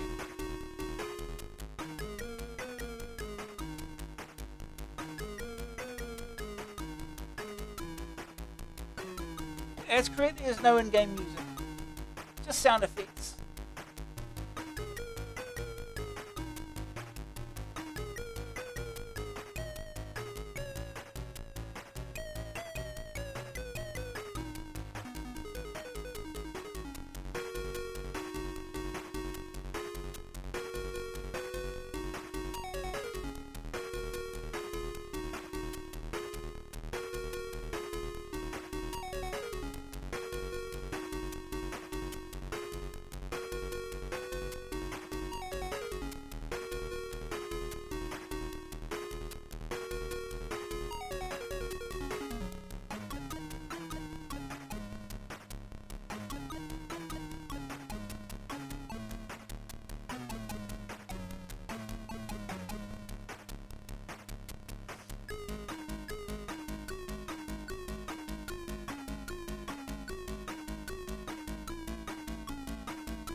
Captured the guys.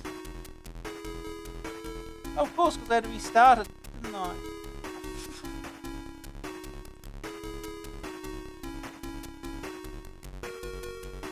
I had to restart MAME because it locked up the first time I tried it.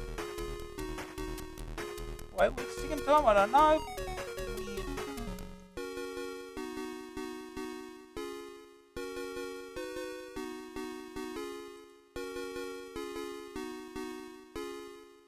Hey.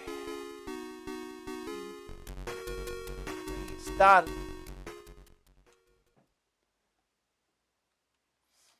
I've got to load the first level.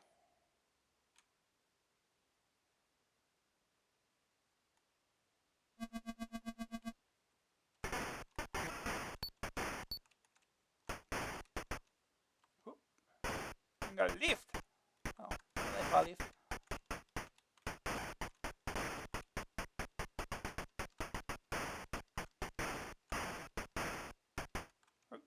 Up here.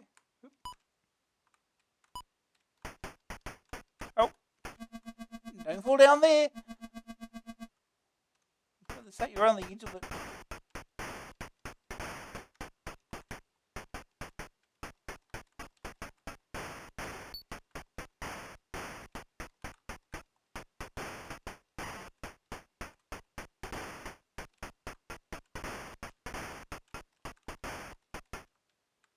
Right.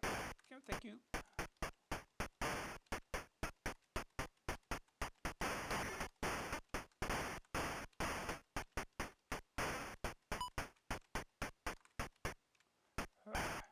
Up here.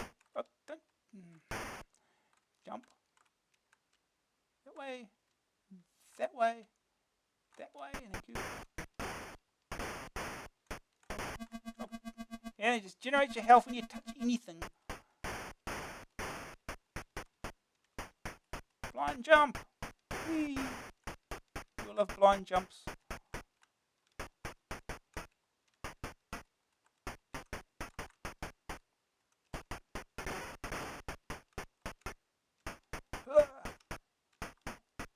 That's a one up. And down we go again.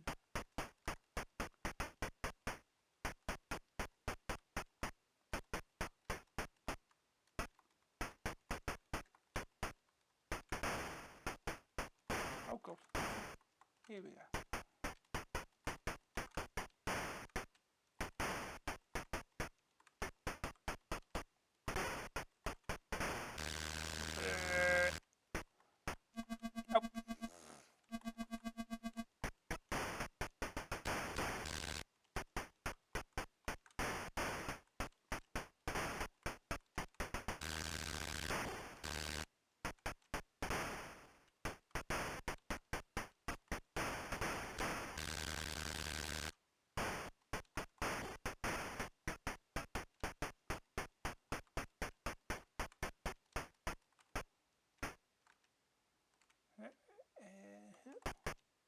Oh.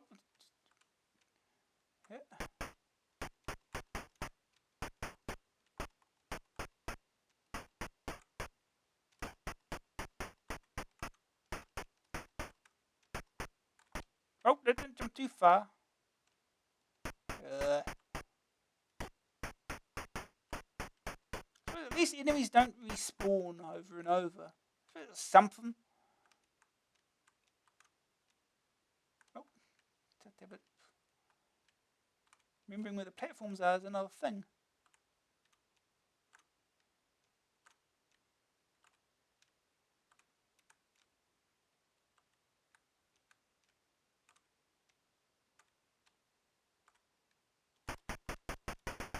Oh, God damn it.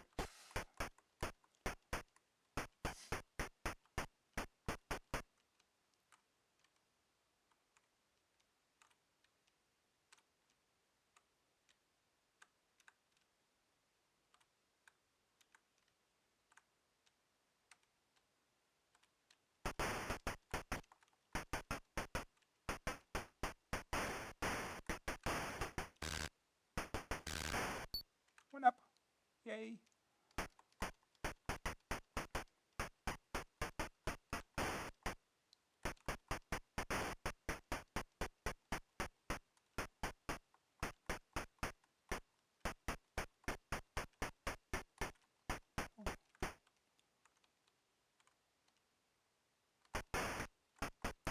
Wind. Oh, can we not get past wind?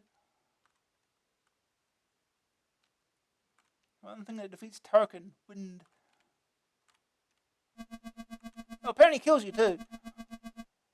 You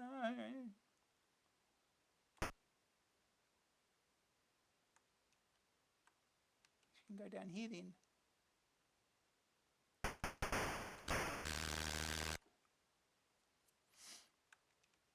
To this side.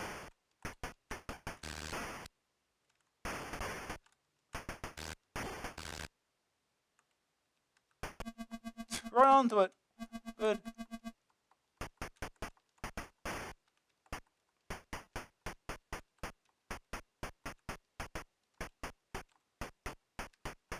Nothing. Absolutely nothing. Good to know.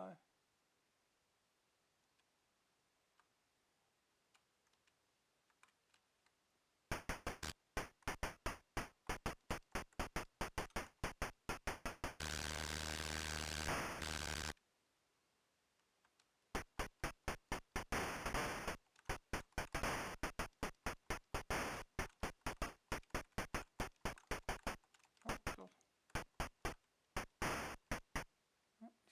Up here.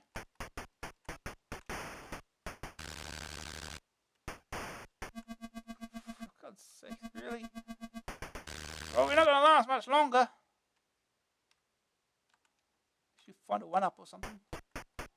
Oh, there's a...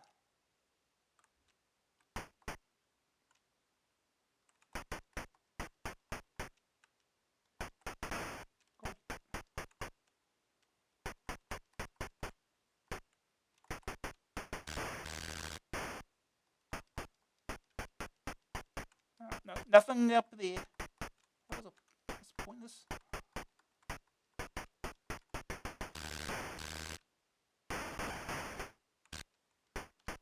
think this is about as far as I got anyway, but... continue. Yes, we can continue. Time to go back to the beginning, I guess, though.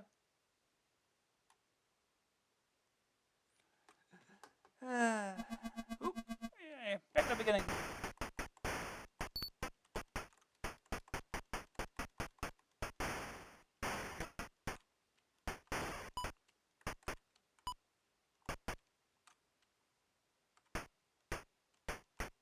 Oh no, I fell down again.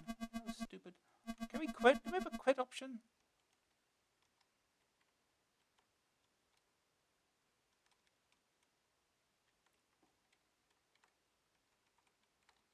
No. Whatever. Oh. Yeah, this is the easy way to quit then. Just fall down all the time.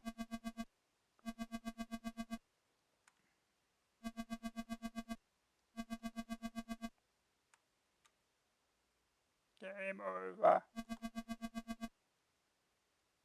I guess you only get one continue then. I'll do one more try.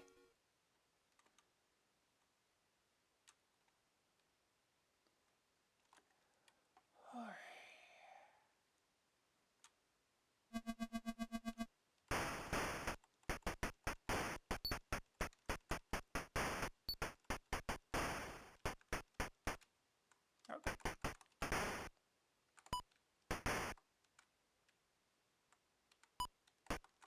Oh no, I did it again. What is it right there? Because I expect it to fall down and slant on there. You can't see where you've fallen.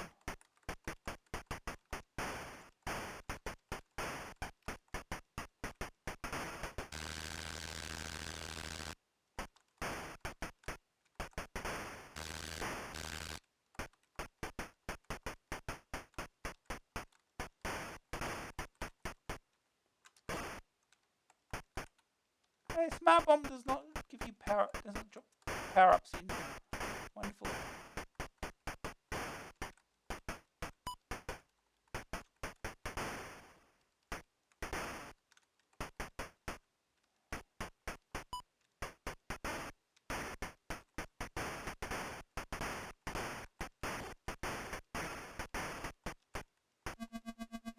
Oh, that's one death already.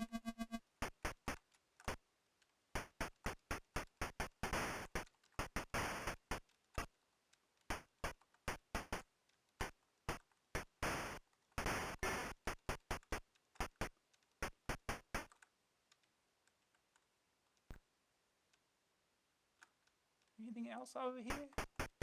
Oh, probably could have been, but I can't be bothered.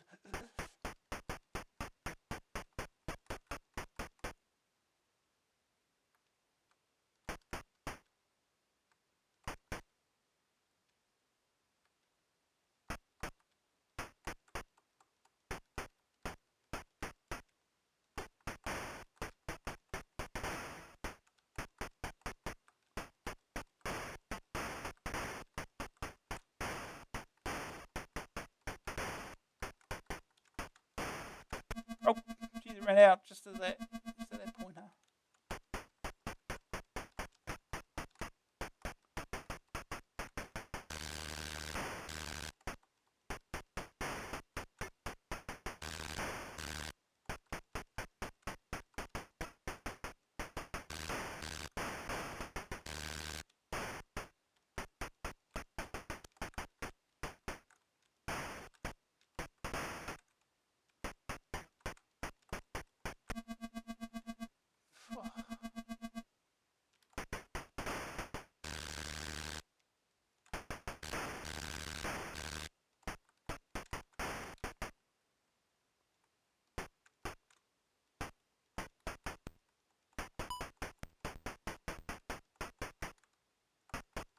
That's one way to get through the uglies.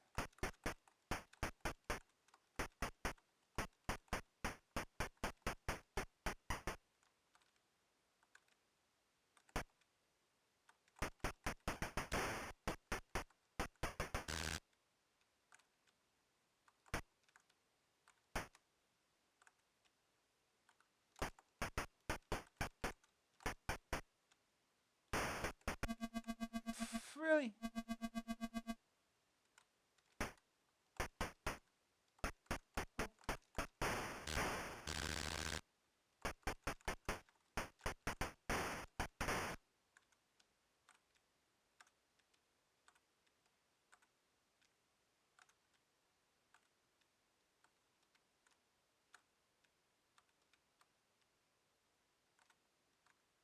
Oh. Damn it.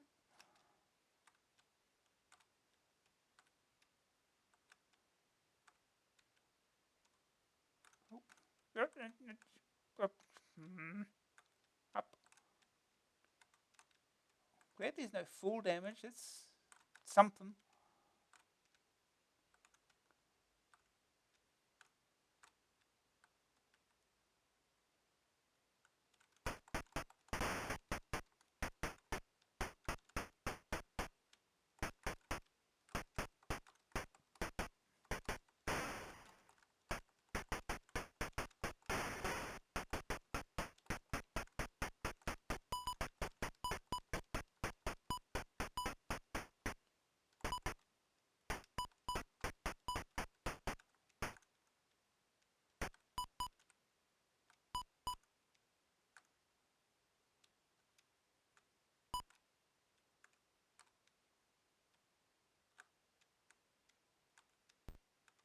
Hey, one up. Oh, that was fun. Now where to? This is the bit where I get lost.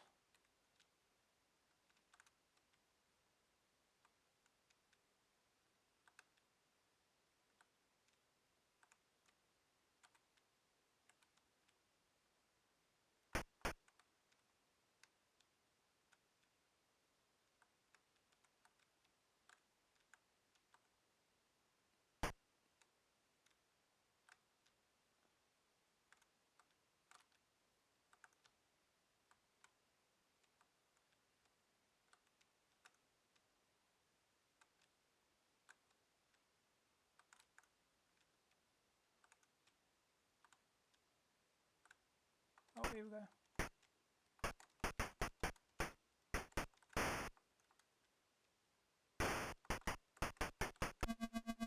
Really? Yeah, made it back up to the surface again. There's something. Oh, here's the boss.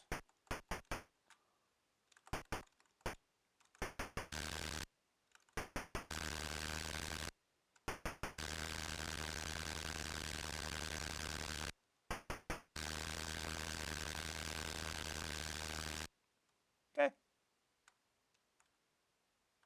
Oh, God. So that was not the end of the stage.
thing that's hitting it.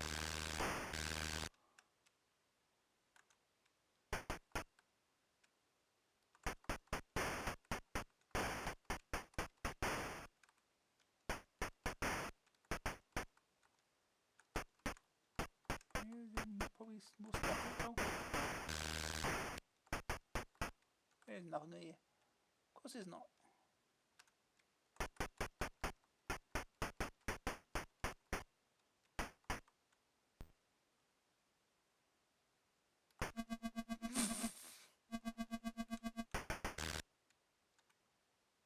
Reach down the back of the bottom again.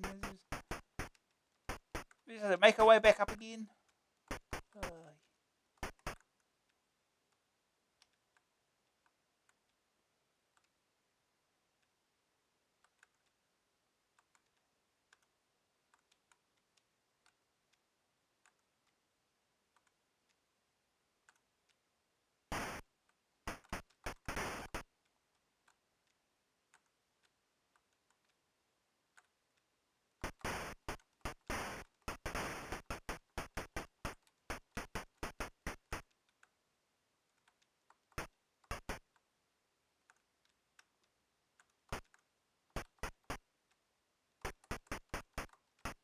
How much more is there? How much more is there? Get off me.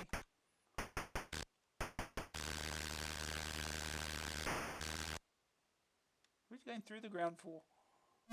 Okay. That's the end of the first stage, I guess.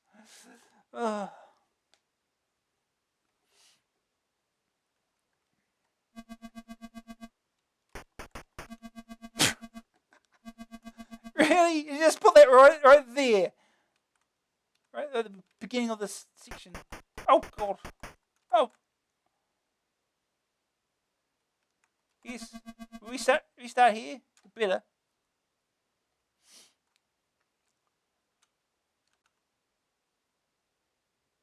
Oh, it sounds like it's probably not. Oh, no. See, that just blinks out there.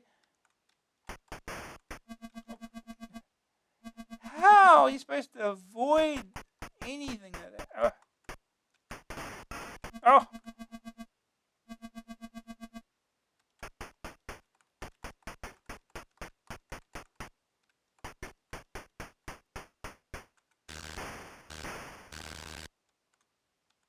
Okay, now where to?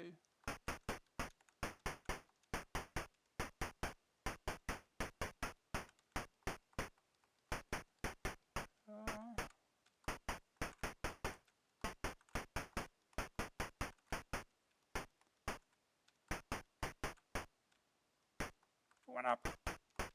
Can I not get that? Come on. That was fair. Oh, good.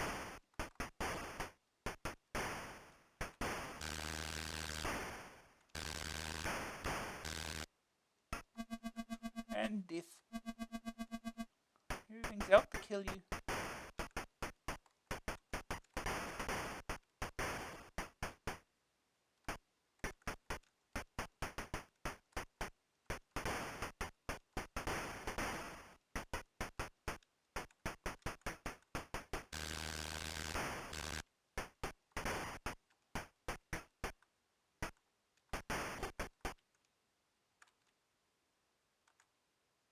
Oh, we can get in that little gap.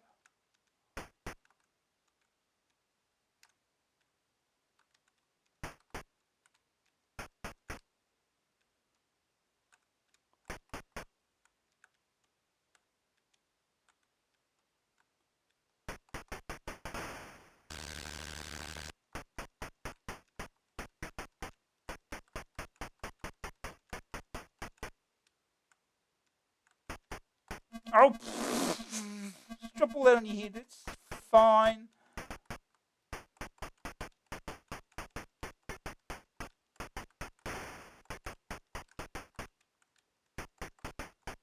Oh, hit it.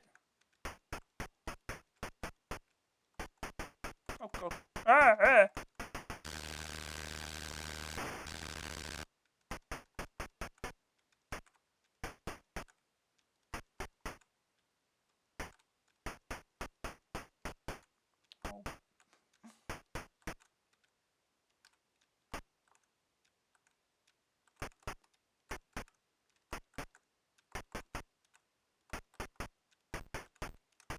Oh, oh,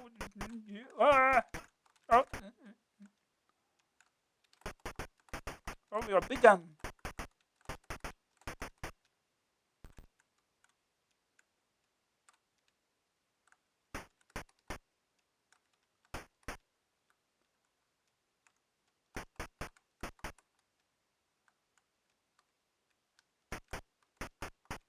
Now where to? Where? Can we? Yeah, we do that.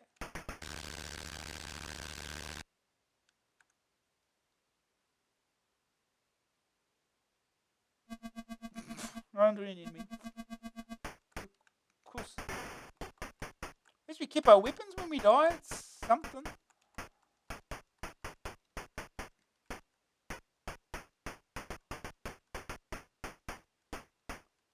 Oh god.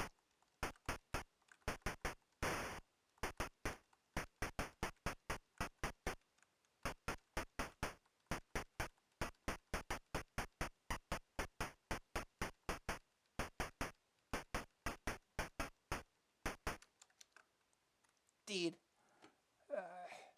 Well, yeah. One continue. Wonderful. We'll move on.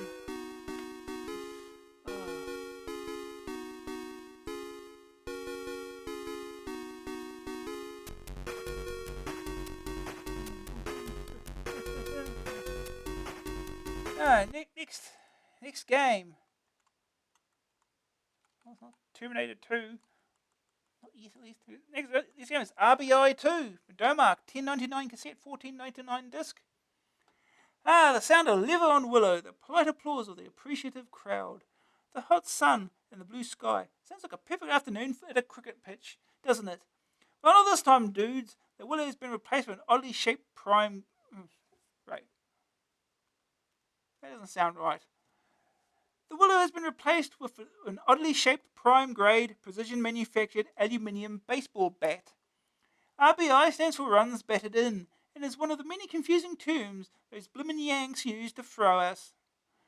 Baseball is derived, of course, though the Americans deny this fervently, from the old British game of rounders. The rules are simple, the pace hectic. The game draws huge crowds in the States, and Domark intend to do the same thing here in Old Blighty with its own version of the game. The game starts with a comprehensive but extraordinarily confusing options screen. Once you've chosen your control method, opponents and players, you finally move on to the game itself. Or do you? Actually, you have to choose your control method again. This is a real pain, and it takes about 5 goes to realise why your pitcher won't move. The pitcher is on the fielding team and throws the ball at a batter directly in front of him. Pitching is simple. Press the button followed immediately by a direction to decide how much spin to put on the ball. This will make the ball travel faster or slower depending on how you wish to fool the batter. If the batter connects, the screen view changes, showing the fielders as they slowly bimble around the field trying to catch the ball. They do move very sluggishly, and it is nearly impossible to catch a well-struck ball. If you pitch well enough, the batter will miss 3 times.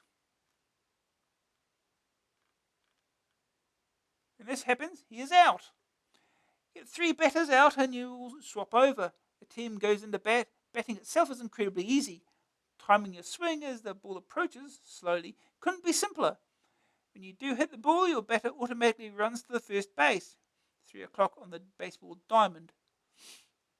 The next batter comes up to bat and it's more the same. The first batter back to home base scores a run. This is the only way to score in the game of baseball. And it takes some doing in real life. Not in this version though, because batting is so ridiculously easy, the game becomes very one-sided. Usually, no matter how skilled you are at the game, the first team called up to bat will win. The graphics are at times appalling, very chunky and incredibly confused. The sound is okay, but hardly makes up for the tragic presentation of this title. It all gets very boring and extremely repetitive, and with few saving graces, this has to be one of the worst sports games ever on the Amstrad. Oh no. This is one of those times you'll wish they had done a Spectrum port. First day target score. Beat the first two teams. RBI verdict. So it's RBI 2. Graphics 52%. Some nice touches like scrolling windows and awfully chunky and cluttered. Sonic's 87%. Very good tunes but some iffy in-game effects. Grab factor 66%.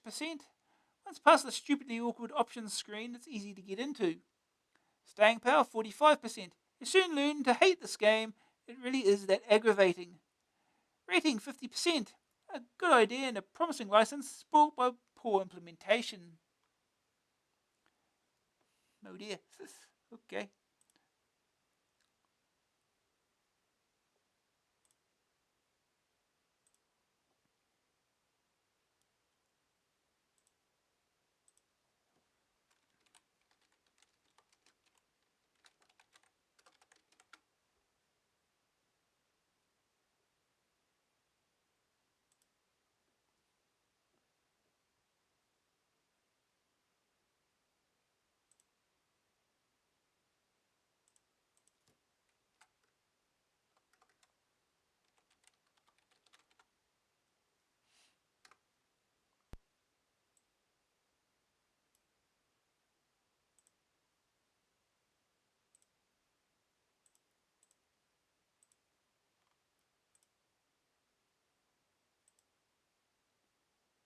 Okay.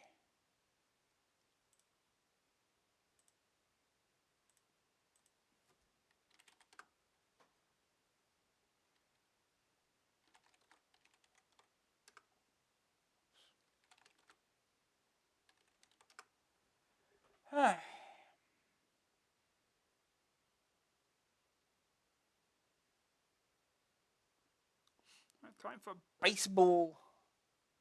Nice to have an easy baseball game for a change. All the old ones were just... You just lose 30-0, something stupid.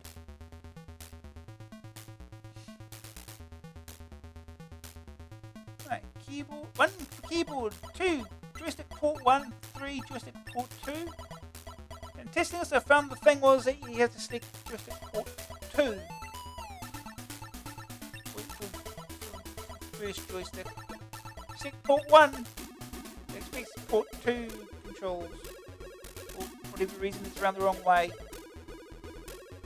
You pick a team. That Texas. Opponent.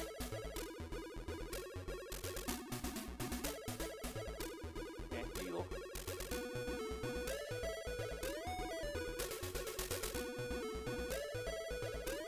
Today's game.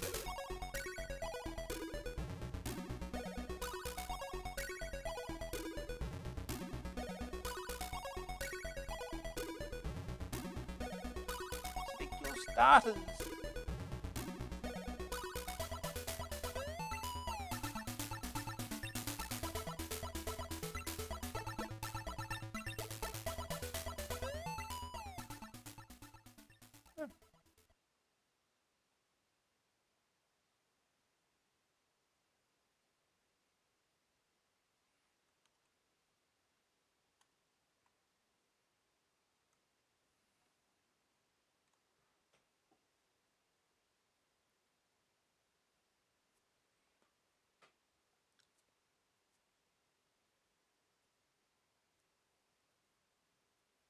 Produced by Denmark. Graphics by Tony West, written by Andrew Taylor. Copyright Raylan was here yesterday. One control. Select the control.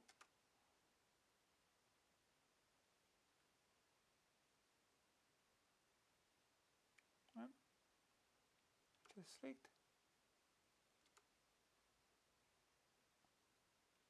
So wait a minute. Wait.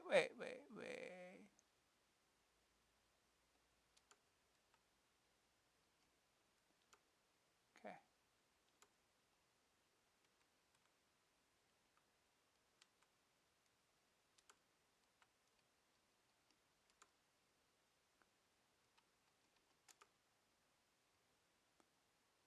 So, one player.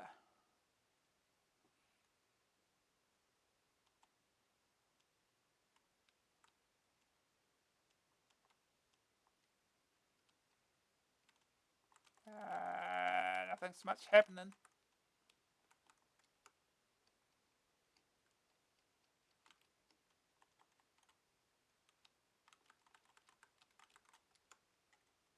Game.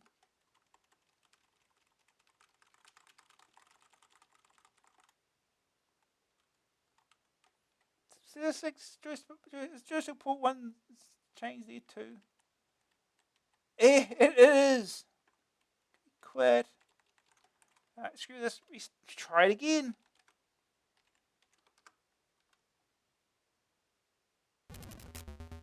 Alright. Jurassic Port 2.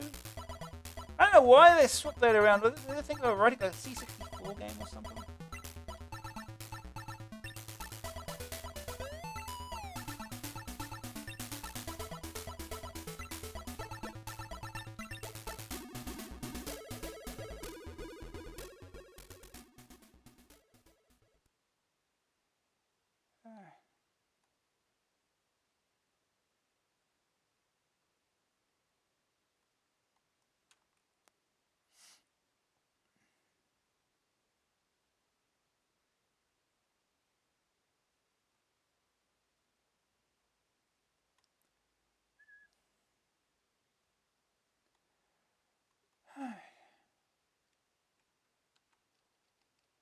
Control. Set control. Player 1. Jurassic Port 2. Right. There you go, now it works.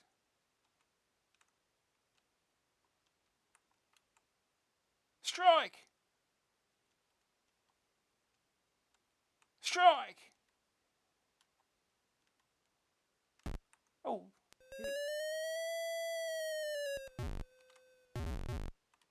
Yeah, they don't run very fast, do they?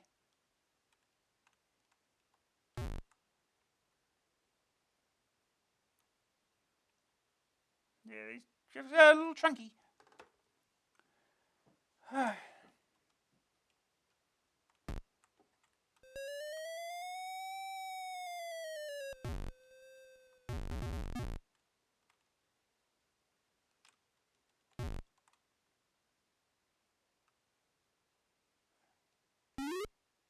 Safe.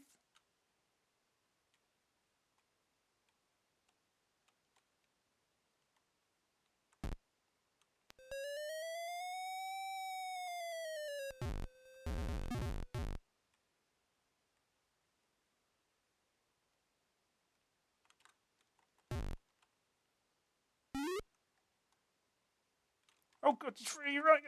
Oh, took good time throwing.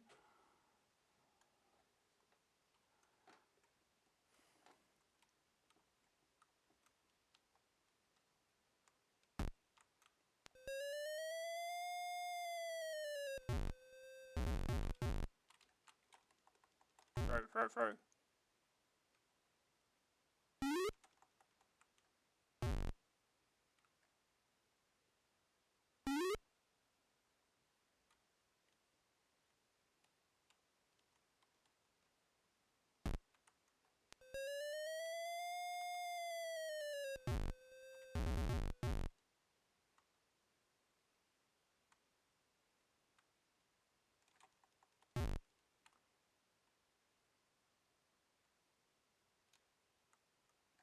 Wonderful. This is going well.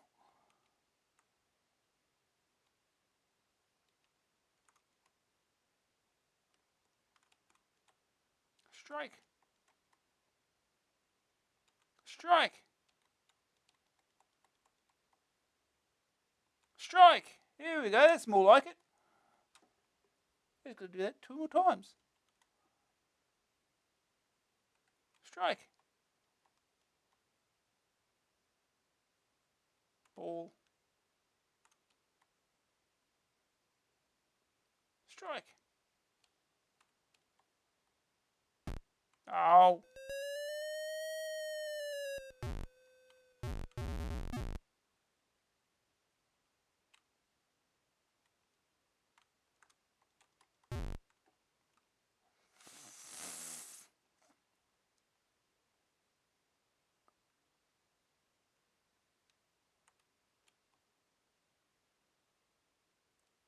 Strike! He swung and he missed. Ow. Oh, catch it! Yeah!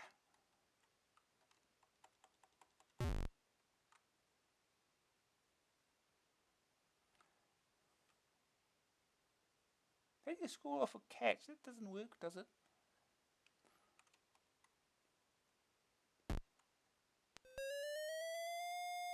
That'll be a foul. Yep.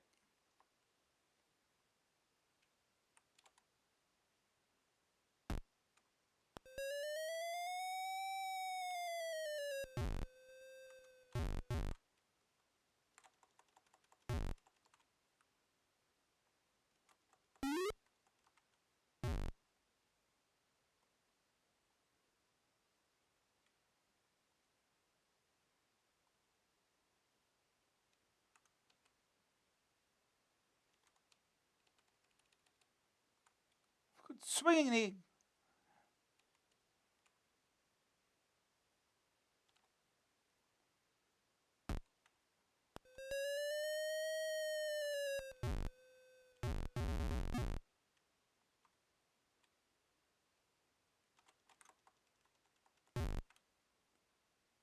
Wonderful. This is going so well. Come on. Missed. Good. We need to get one more out.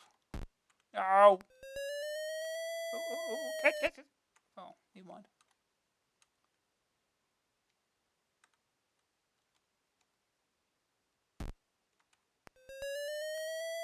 Foul.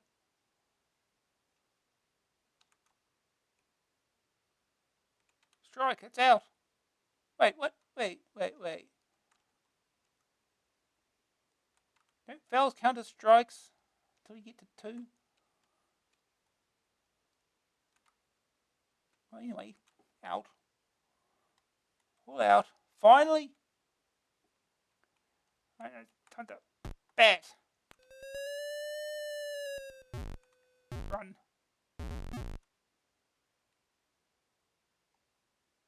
Stay there.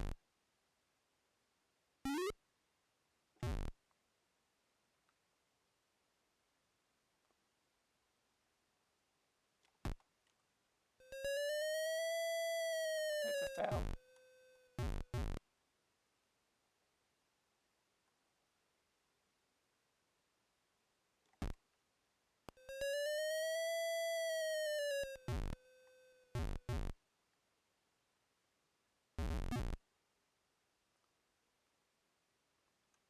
Stay there. Safe. Just hit the ball. Hitting the ball seems to be the easy bit.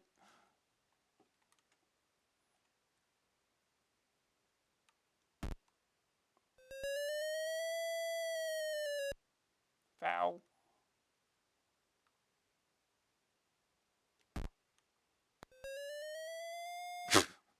You're hitting fouls. It's like we're doing the same thing every time.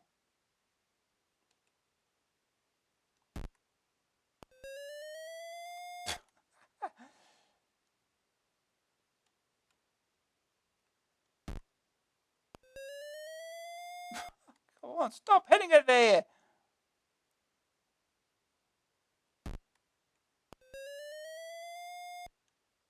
I think I'm hitting it too early or something.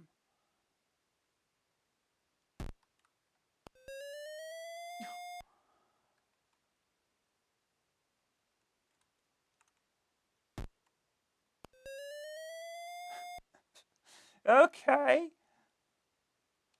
Get the idea. There we go. Run! Run, damn you, run! Oh, foul. Never mind. Yeah, now you run. Run, man.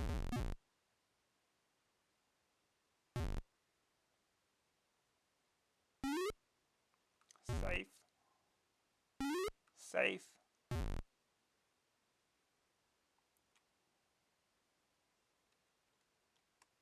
Missed.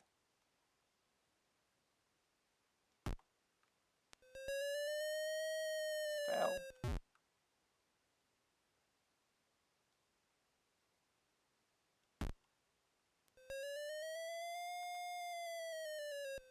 Foul.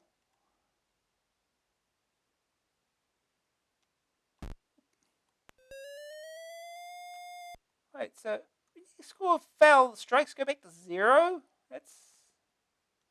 Pretty sure that's not right. Run.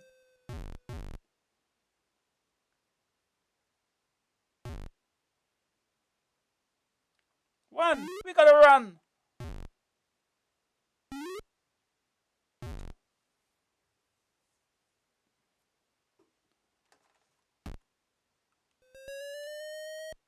Foul.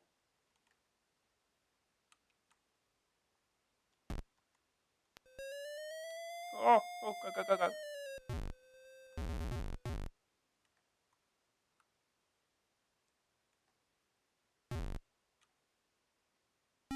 That's 2.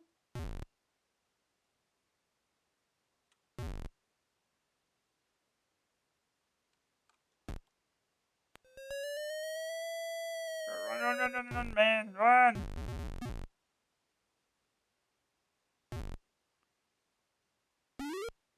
Out. Boo, I got 3 now.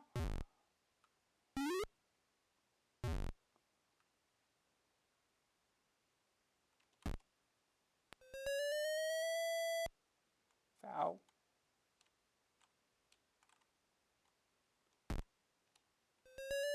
Run. No. Foul. We're doing this again.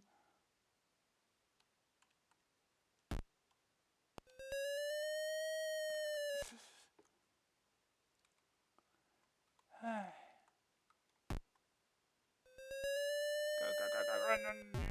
Run.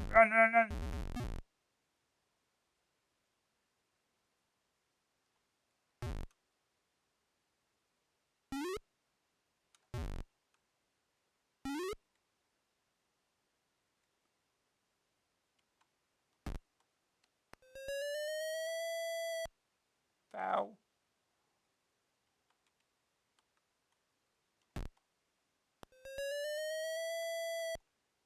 Foul. Yeah, a lot of fouls. Oh. Go. Run, man. It's 4.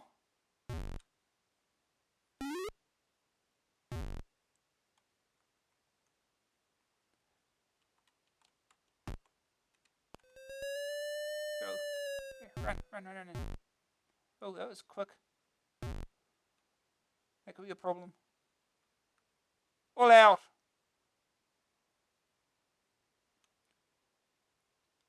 So that's my question. Didn't the other team score 5 in the first innings?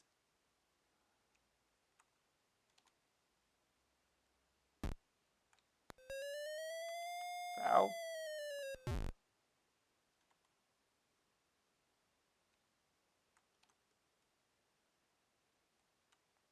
Strike.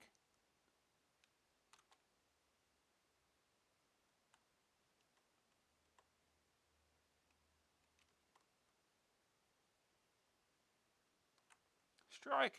Out. Yeah.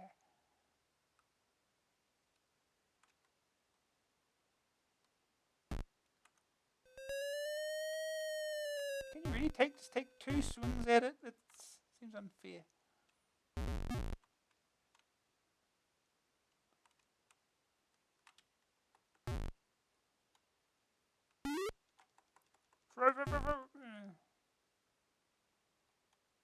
Oh, out.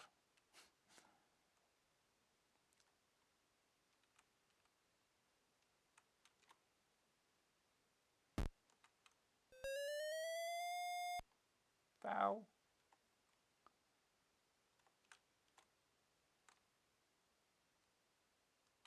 Missed. Takes 2 swings at it. Seems unfair. Can we hit the batter? That's another thing. Can we hit the batter?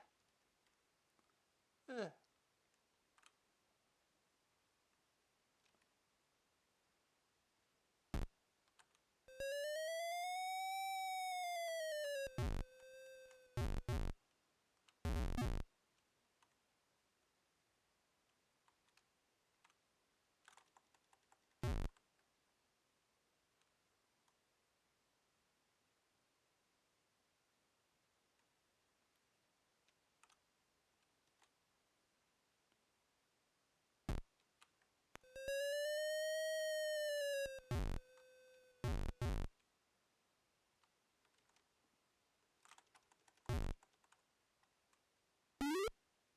Out. Yay!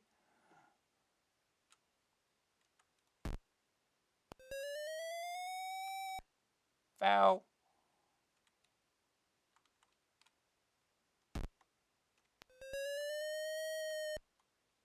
Foul.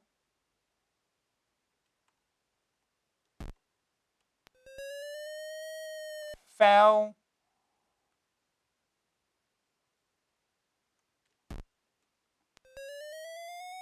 Foul. Again, the score's back to 0-all. What is wrong with this game? Run, run, run, run, run. Man, run. Come on, you run faster than that. Dude. Slow.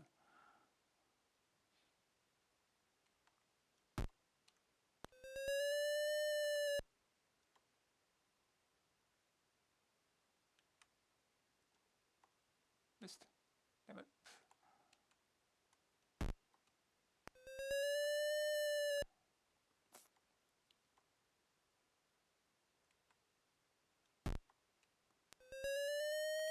Run, run, run, run, man, run.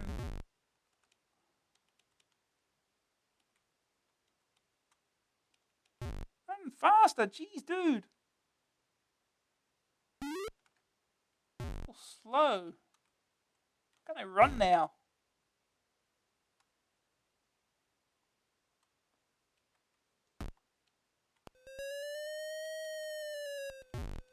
Run! Oh, never mind. All out. The score is 0-all. Oh, wait, what?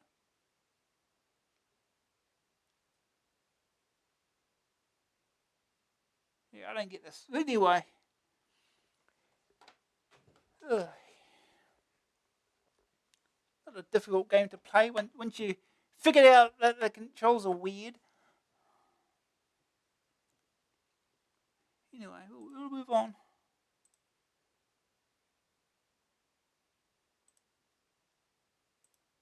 And next game.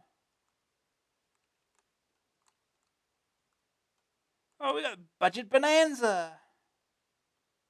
It's time for another crop of budget games, and there's some real goodies this week, not least from Codemasters, with 2 more of its ultra spectacular value Quattro packs. Best budget game of the month, however, was Scooby Doo and Scrappy Doo, a game to give the most full prices a run for their money. Okay, first got Anarchy by Racket, $2.99. A simple but good little budget.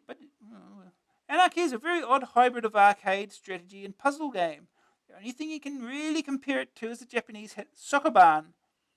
Or perhaps last month's cover tape game Bulldozer. Instead of pushing balls, though, you have to shoot sections of maze. Shooting blocks. The blocks are reasonably easy to shoot, but you are hampered by various goons floating around the joint. Once you've destroyed all the destructible bricks, a token appears which you collect to move on to the next level. It sounds very easy, but once you destroy the last brick, your ability to fire is lost, and you have to find the token with no weapons. The abilities can be shot, but are only immobilized temporarily. A few brief seconds and they're on your case again. Puzzling fun. Choosing which blocks to shoot and in which order is your main concern, and it all adds up to a superb little puzzle game. Tetris it ain't, but if you're after a few hours of fun, then Anarchy could be just the ticket. A simple but good little puzzle game. Verdict 72%. And since we've played it before, these are re-releases. We've been through most of these before. We'll play the ones that we haven't played before. Impossible. Gremlin 3.99. Monty Mole was reclining on the beach one day, drinking cocktails and relaxing in the midday sun. Suddenly he was teleported aboard an alien spacecraft and transformed into Impossible, a super-duper version of his former self. Don't you just hate it when that happens? Monty reacts to his kidnapping with great ease, adjusting to the situation very well. The aliens reveal to Monty that they want him to save them from 5 Guardians of Doom. Platform fun. Okay, says Monty, and heads off on a big adventure. The game style is very similar to the original Monty Mole games, only this time it scrolls. Monty must make his way across platform-filled landscapes, collecting power-ups and assorted goodies. There are 5 areas to explore, each with a distinct graphical style. The platform action is fun and Monty can dispatch the bad guys as he goes. The extra weapons add something to the game and it's difficult enough to cause a little frustration. Good platform fun but annoying multi-load and frustrating when you die. Multi-load niggles.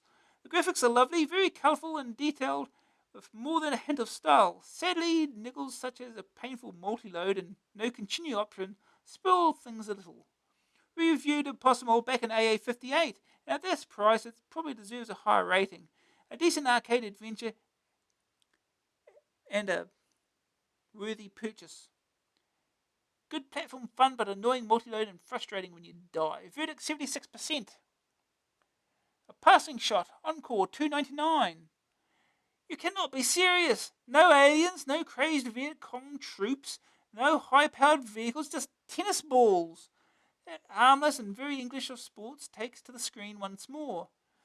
Tennis, if you didn't already know, involves hitting a ball back and forth across a net. In this version, you do much the same thing. The action is viewed from behind the player who is serving. This view changes to a scrolling overhead view when the ball has been hit. 1 or 2 players. You can play against the computer or with a friend. The latter is recommended and is a lot more fun. The computer has several levels of skill, ranging from complete doofus to incredible, uncanny, and accurate tennis master. Third Dan. Second, graphics and sound. The graphics are nice, although they do suffer from spectrumitis. Sound is a little limited, but there is a very nice boop noise when a racket connects with the ball. The game is wonderfully playable and very well presented. In 1-player mode, there's enough to keep even ardent haters of the sport happy. But in 2-player mode, the game really starts to shine. The graphics aren't great, but otherwise it's a highly playable 1 or 2-player sports sim. Verdict 86%. Alright. Quattro Races. Codemasters $3.99. If you like speed, then this is the compilation for you. 3 vehicles to choose from and 4 distinctly different styles of play. The list looks something like this. BMX2 Simulator. Okay.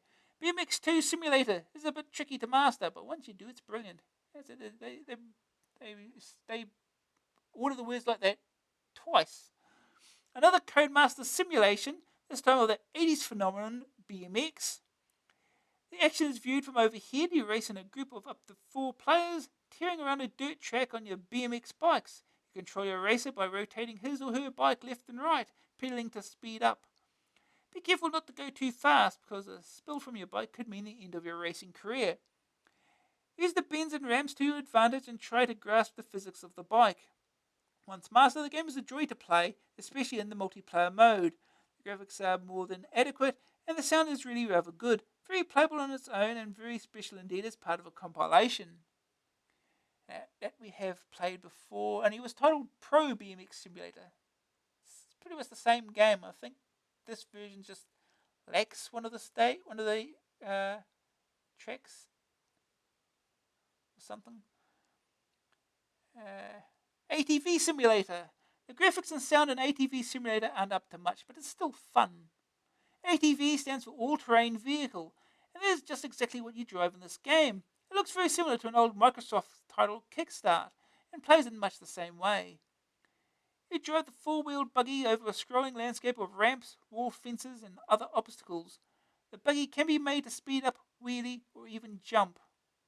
The obstacles must be tackled in various ways. Wheelie over the ramps, hop stones to avoid disaster. Even coming off walls is tricky. You have to land at just the right angle to make it a safe descent. If you do come off the buggy, you have to run back to it as quickly as possible in order to beat the strict time limit. The main problem with the game is the difficulty level. Graphics are a bit sad, but do the job well enough. Sound is frankly rotten, but there is some fun to be had bumping over the track. Even with these problems, it's still a decent little game and well worth a few goes. Championship Jet Ski. Championship Jet Ski is just like Super Sprint on water. Quite similar to BMX2, this one, but it really has more in common with the Atari arcade game Super Sprint. You guide a tiny jet ski around a watery maze. Your aquatic pranks are limited by obstacles such as jetties and large ships. These obstacles form a kind of track. The water has strange effects on the handling of the craft, and this takes quite some getting used to. It's entirely possible to slide around a corner at extreme speed, come out at the other side unscathed and overtake the opposition. The graphics are a little too practical to be attractive, and the tiny sprites are at times confusing. Green screen users can just forget it. The sound effects are sparse but well implemented, and the gameplay is like a dream, easily the most fun on the compilation. BMX Freestyle. Oh dear, there had to be one turkey on the pack, and here it is. Returning to the title format of riding BMX bikes, no one has them anymore, it's all mountain bikes. This time showing off is the order of the day. Ride around on a little BMX performing all manner of stunts in a variety of settings. These tricks include wheelies, jumps, half-pipe tricks, and slow racing. Performing wheelies is easy and very dull. Just ride along with your wheel up. Ramp jumping is a bit more exciting but still poor. Track and field style waggling to build up speed with a simple press of the button required to jump over your suitably amazed friends. The half pipe is the most entertaining event. You ride up and down a U-shaped bowl, thrilling. Slow racing is just as frenetic as it sounds. Slow joystick waggling involved here, and very exciting it is too. Ho-hum. The graphics are okay, but the control method is stupidly cumbersome, and the overall effect is a mind-numbingly tedious game. 4 games at this price represent incredible value, especially those even with BMX Freestyle. Verdict 78%. We have not played BMX Freestyle before, so yeah, we get to play that.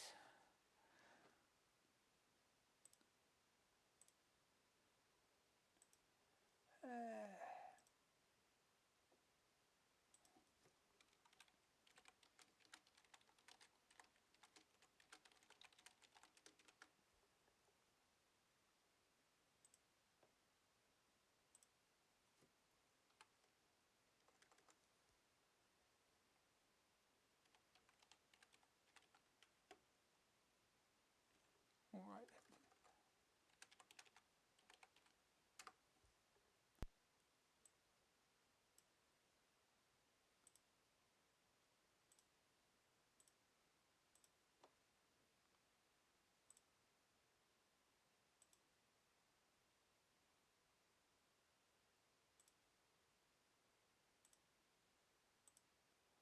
Okay.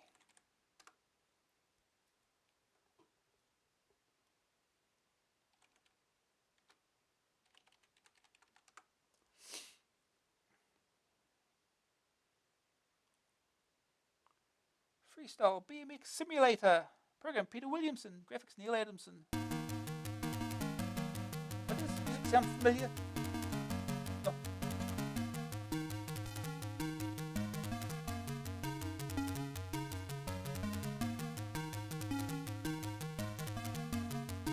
Choose controls.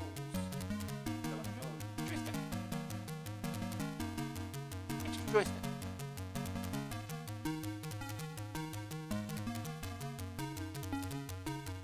High scores.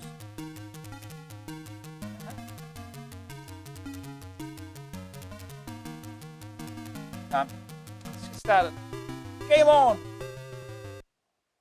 Event 1 wheelie trials. Qualifying mark 40 metres. I found this difficult just to keep the damn thing up.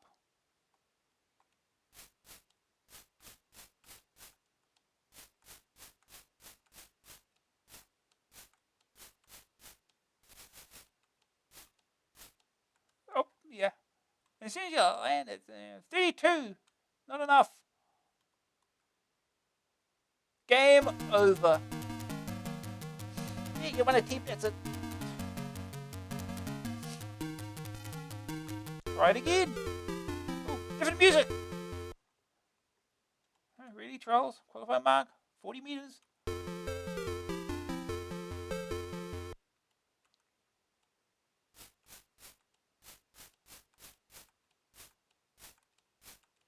Oh, don't land.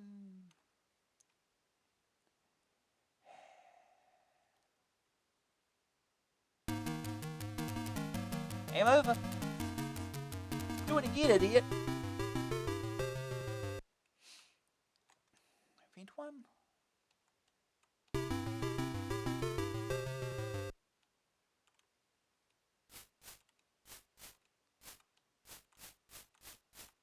Don't go too far. Oh, that happens.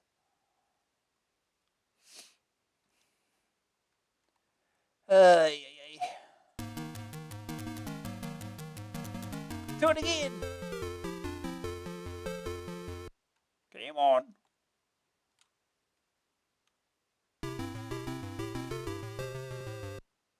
Ready, pedals ready, go. Oh.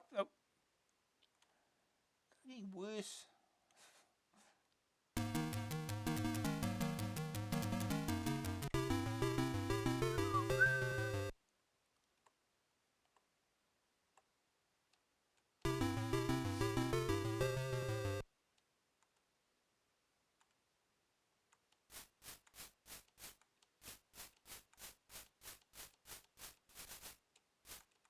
Oh, no.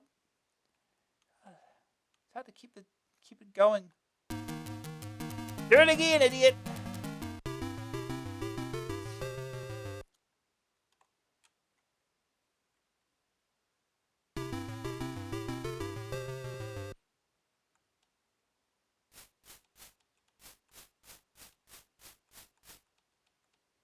Oh.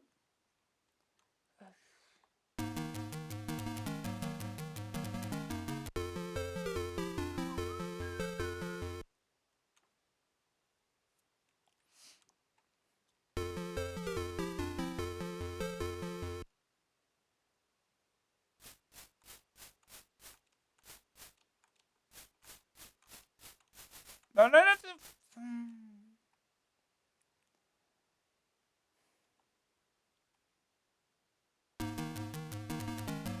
Get it eventually. Maybe?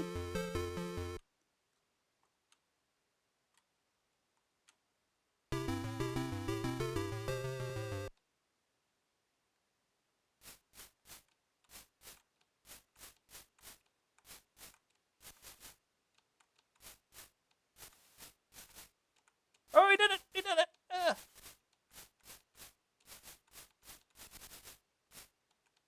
That one finished. Yeah.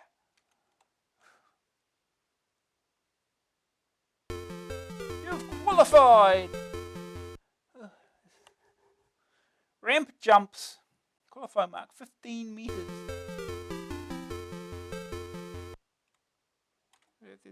Break all the way.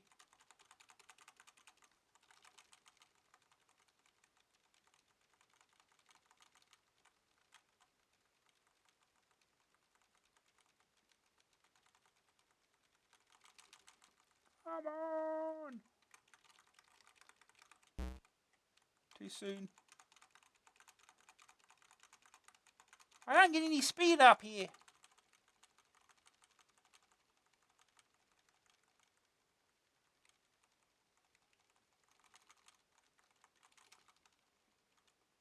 Oh, we can just go up forward. Okay. Thought we had to waggle or something stupid. Play one, finished, game over. You failed. A new record.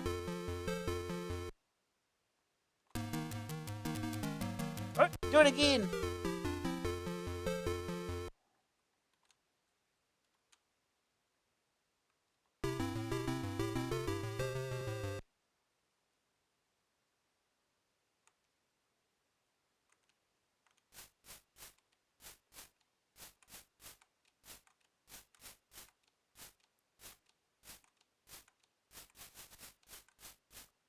God damn it. I don't really want to have to go through this again just for one more attempt at the second stage.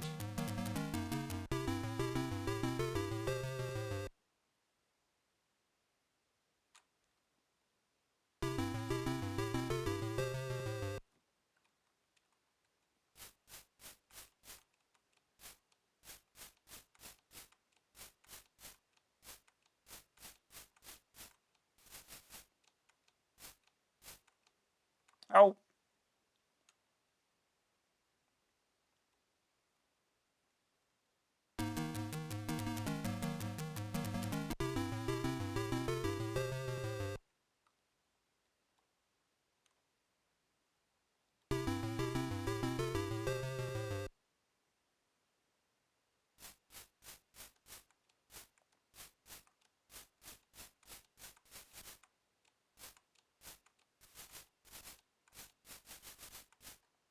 Right, we made it.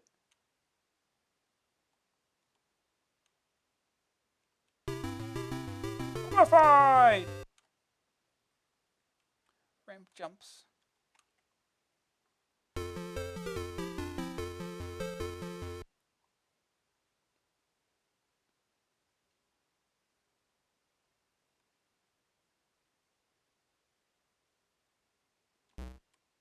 Kicked. Finished. Game over. Wait, we made it, didn't we? What are you talking about? Were you supposed to land properly too?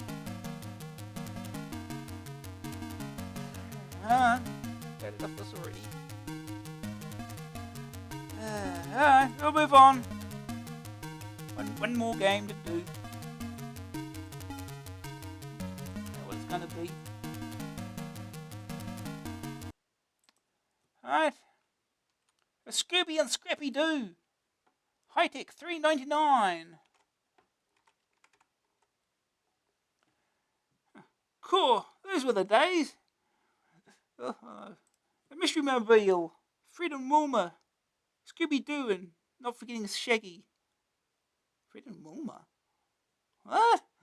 The incredible cartoon antics of Scooby Doo and his friends have kept us all in stitches for many years now, as they fight crime and catch spooks, usually fake spooks too. Scooby and Shaggy have both got themselves into a bit of trouble. It's up to Scrappy, Scooby's nephew, to rescue them from the fiendish ghoulies. Scrappy gets tough. Scrappy is no ordinary dog. Scrappy is as hard as nails. Unlike his cowardly uncle, Scrappy will have a go at even the most dangerous of foes. Scrappy is happily unaware of the truth about his uncle and will do anything to rescue his role model. And so, he puts his boxing gloves and sets off for the spookiest, darkest corners of the town. Scary stuff. You got the little Scrappy sprite along a maze of platforms, bashing ghosts as you go. The scrolling is very smooth and adds to the game no end. The colourful backgrounds contain many surprises, including poisonous flowers and dog-eating Venus flytraps. Spooks and ghouls. Ghosts, zombies, and vampires all stalk you as you progress through each level. Some will take only one small punch to dispatch, while others take a super punch. A super punch is activated by holding the fire button until a bar reaches its peak, much like R-Type. Meeting R-Type again. The platform puzzles are intricate and very tricky. You can use springboards and elevator platforms to your advantage, but watch out for disappearing floors. Hidden features and bonuses are everywhere, so punch around and see what you can find. An incredible bargain with lush graphics, excellent sound, and supreme playability. This is a title which would make most full-price games look a little lame. You absolutely must go out and buy it right now. An excellent scrolling platform game with loads of puzzles, oodles of playability, and great graphics. Verdict, 94%. It's almost as good as Turrican 2. Almost.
Alright.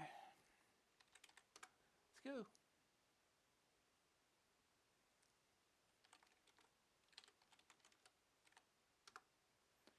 On Scrappy.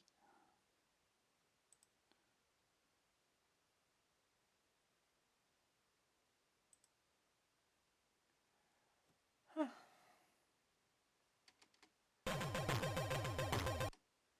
Cracked version, of course.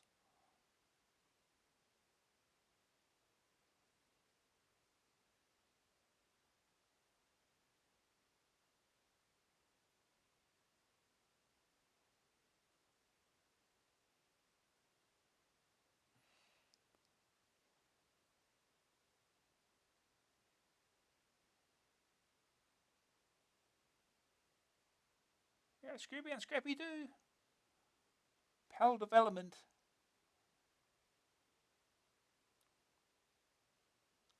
Written by Dave Thompson, graphics by Richard Norton. This font looks familiar. Might see that in the future. Correct. 991, PAL Developments. Published under license by High-Tech Software. Continued joystick, keyboard or joystick.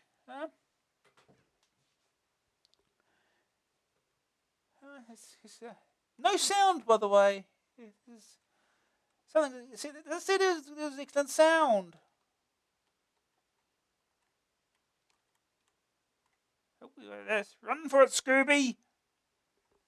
Look at animation and everything.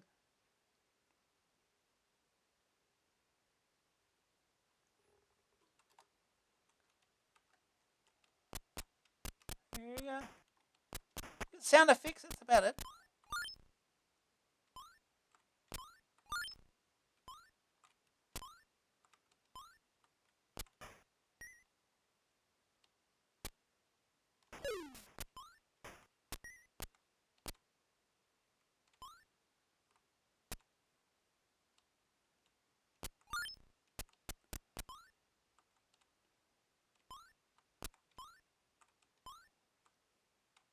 Righto.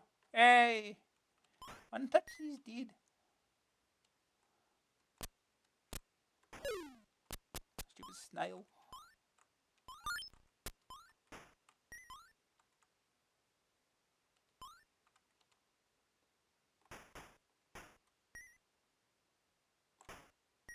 Never mind. Another snail. Another snail.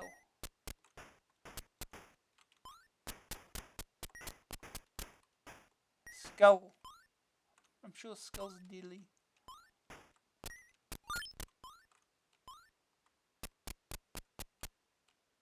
Oh, okay.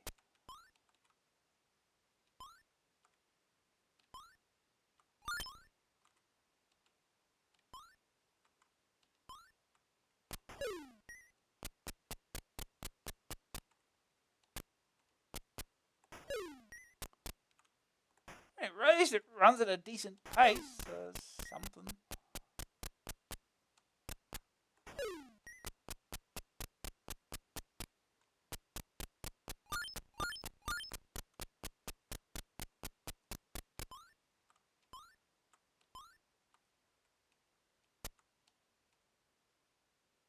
Oh, of course that hit. That's it. Game over. Never mind. Try again.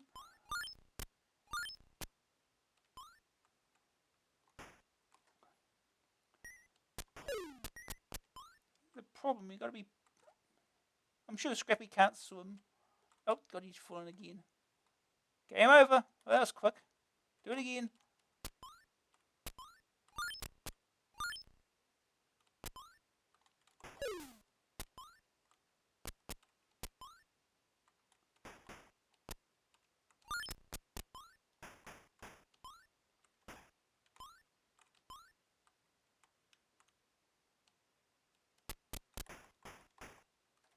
Yeah, you have to time that perfectly.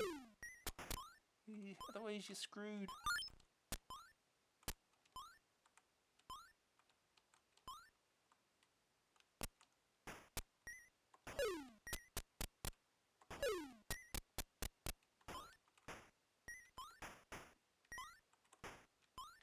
Can't punch the skull.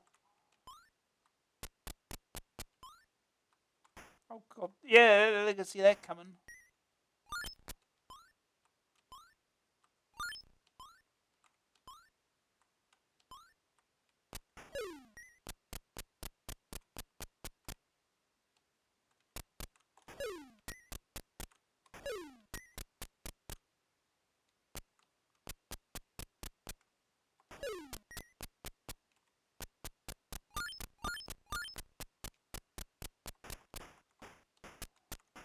They seem to suggest there were secrets around too, but never found any.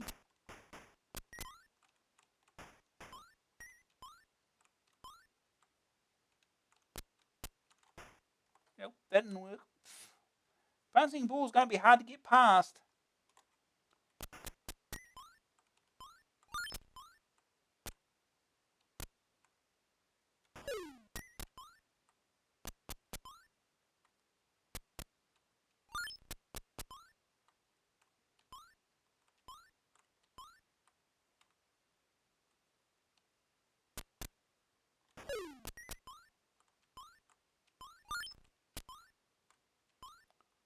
Of course.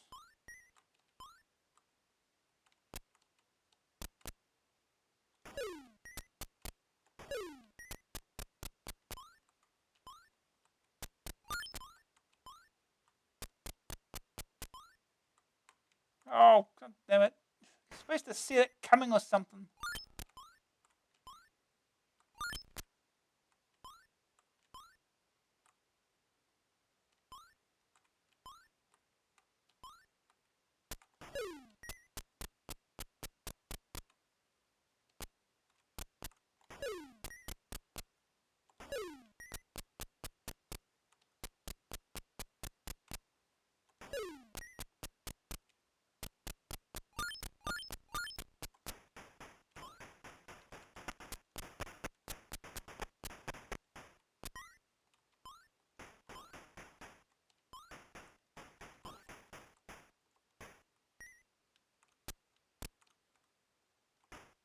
Nope, that didn't work.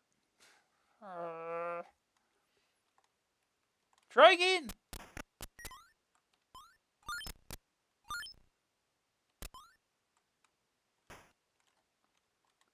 Have a quit button. No, we don't. Just die already, Scrappy. Come on, die. He doesn't go back to the menu. Just go straight back to that and you start the game again.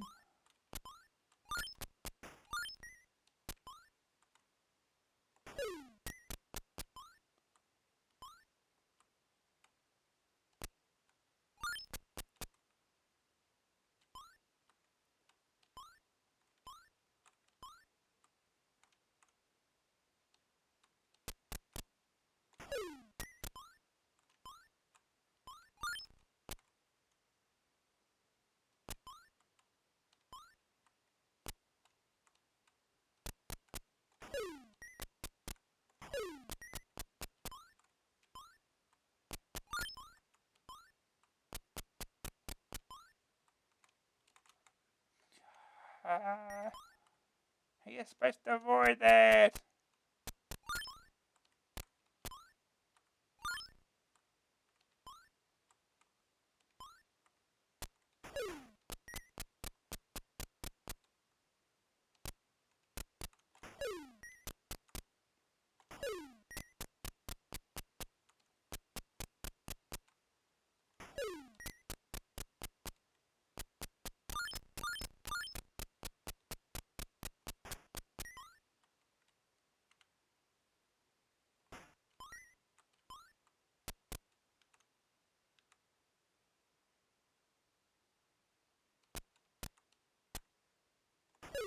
Oh, got it.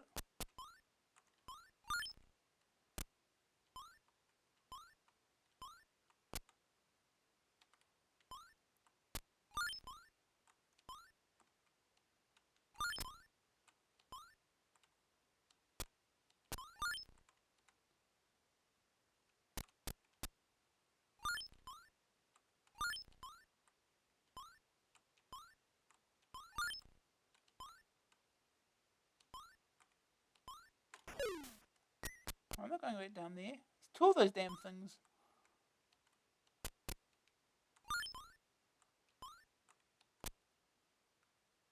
do I have to?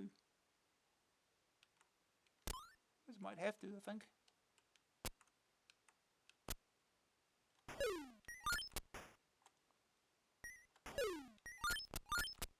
I don't know, maybe, I don't know. I don't know if I have to get all of them or not. Oh, that was lucky.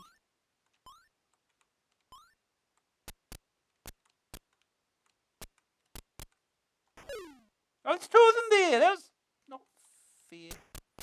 Alright, do it all again.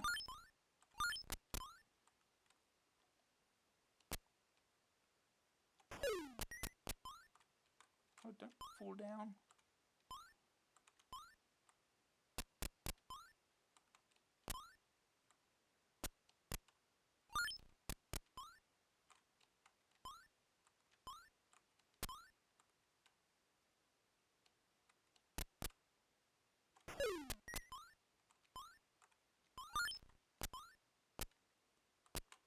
Oh, really?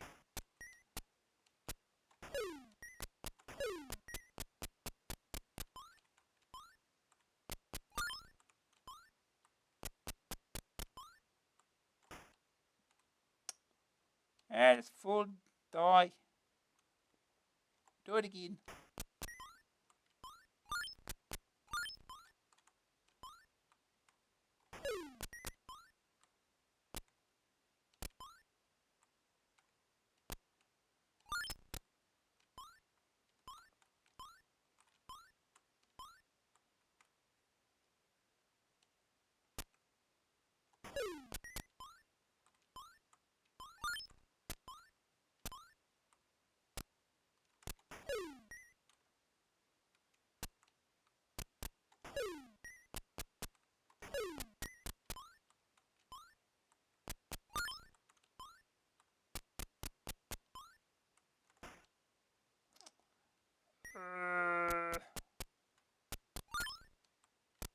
Oh, don't jump, you idiot.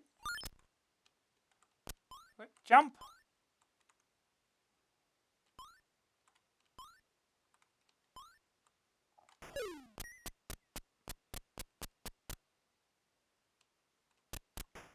Oh, well, it's too early on that. Oh, it's too early on that too. Damn it.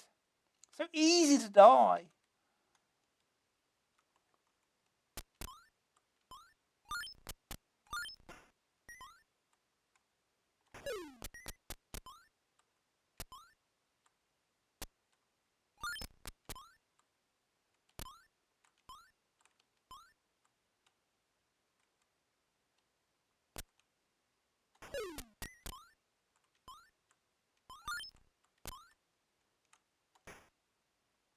Can't hit him there. Oh, just die. I don't care now.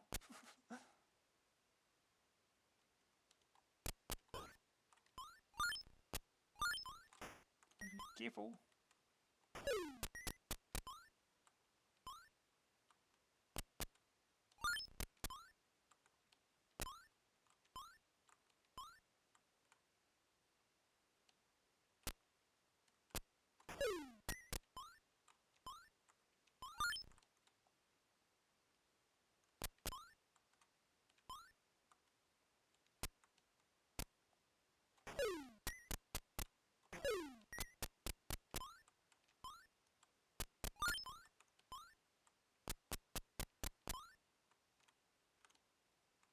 Oh.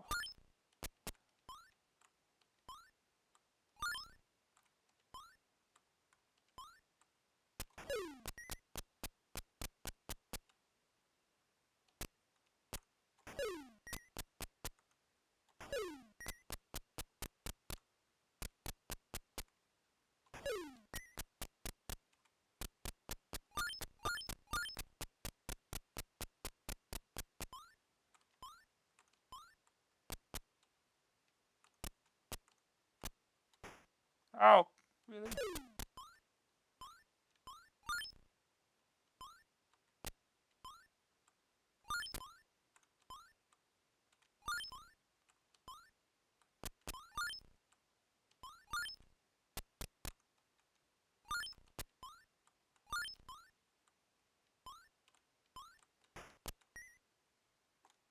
Oh. Oh, come on. Bouncy nonsense. Yeah. I think I've had enough of this already. What are the later stages like? Do we have passwords for this thing? Let's have a look.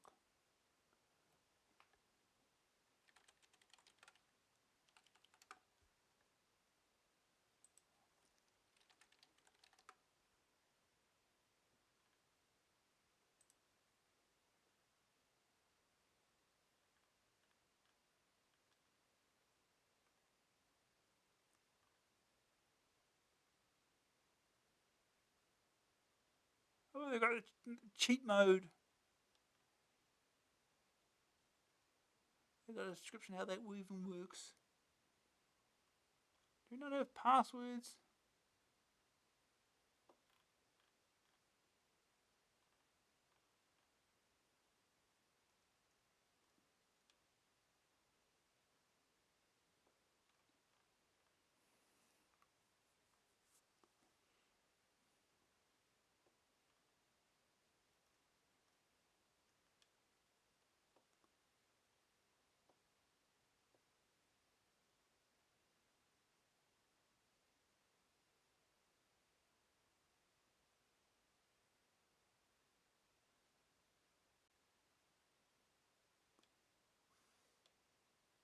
Apparently not.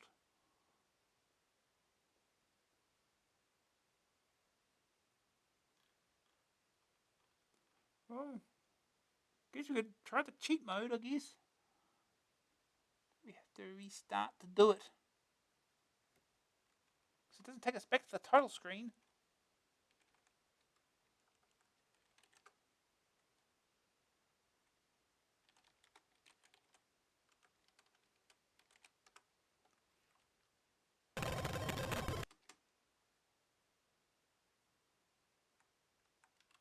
Okay.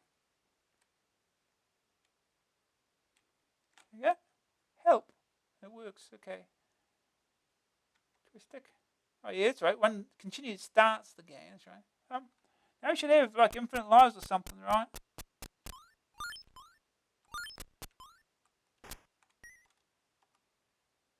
Yep, we got infinite lives now. Okay, let's play through the first stage.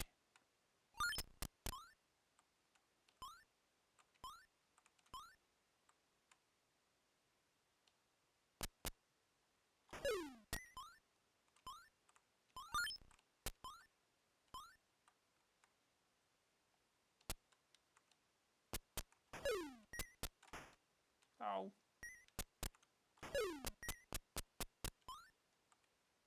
Yeah. Skull kills you. It's not just decoration.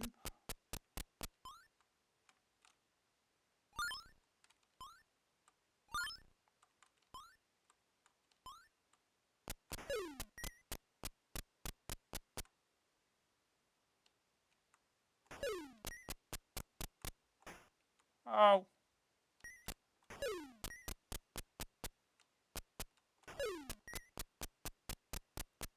I mean, how much longer will to the stage get?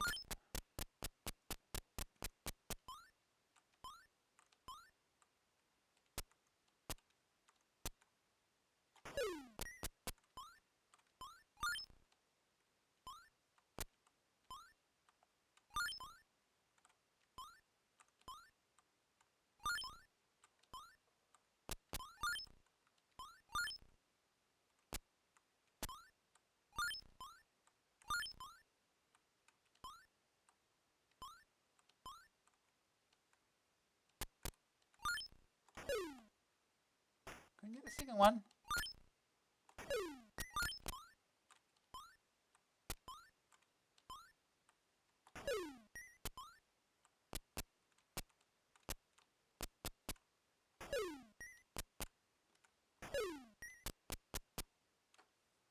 Oh boy, I think it's jumping from platform to platform now. Oh.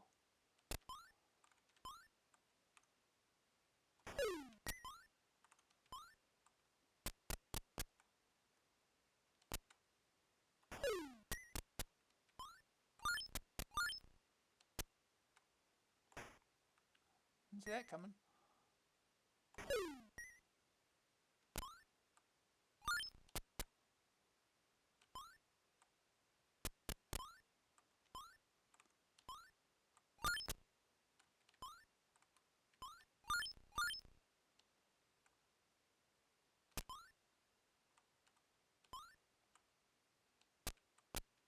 Level complete! Run for Scooby! Good. Get 1 extra life after a stage. Perfect.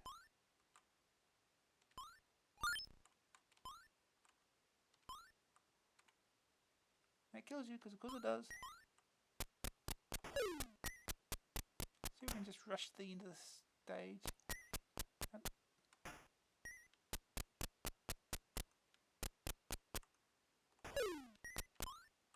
Oh god damn it, really. I've got little tiny platforms now. Oh god. Oh, you gotta walk off it!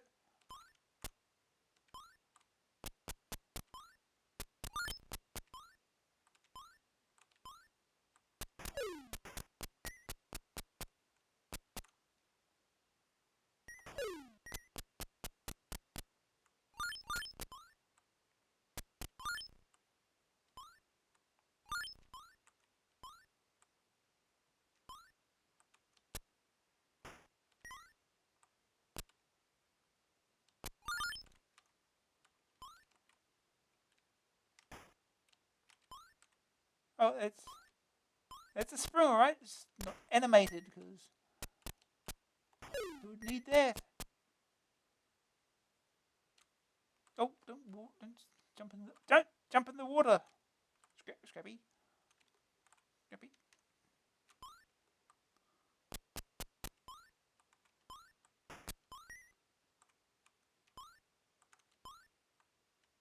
No.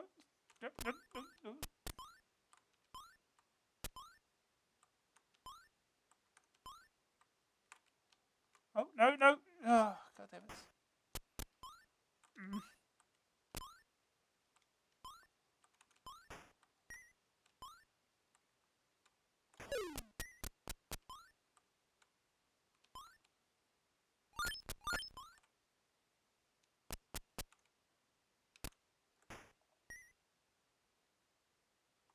Can't punch the fish apparently.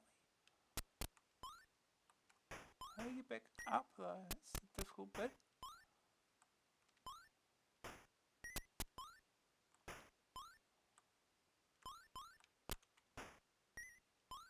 Are we stuck here forever? Oh, no, what?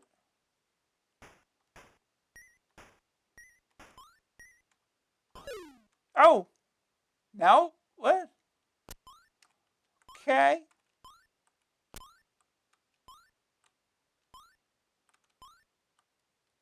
Oh, stop. Good jump! Stupid. Of course.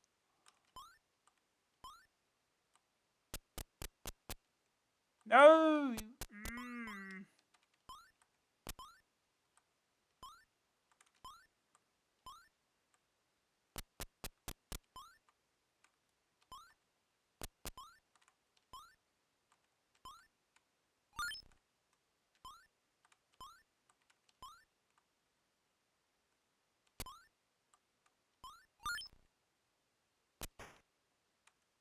Okay, whatever.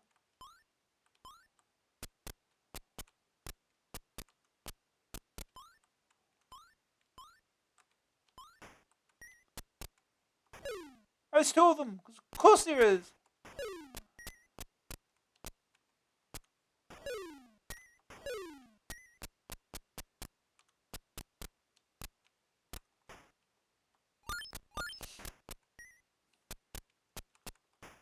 Oh, come on! Don't jump! Jump, you moron!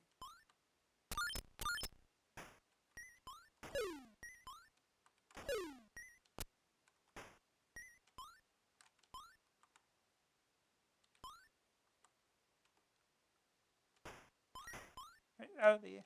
Jump!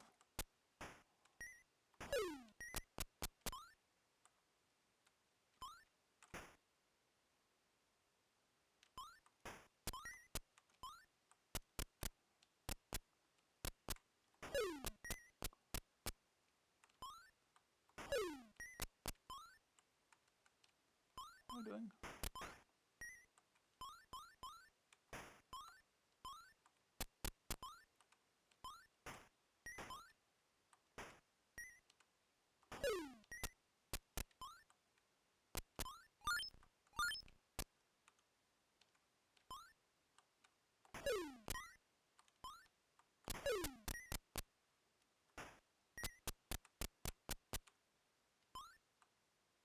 Level complete. Okay, you don't have to collect everything then. Good. Run for it, Scooby. That's still like that. Oh, we got a hover thing. Rocket pack, jet pack or something?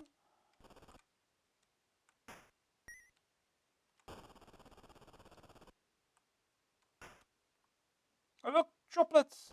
I bet they're deadly.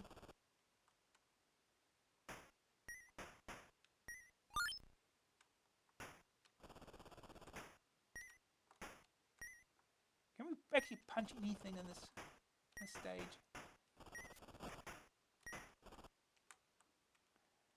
Seem not.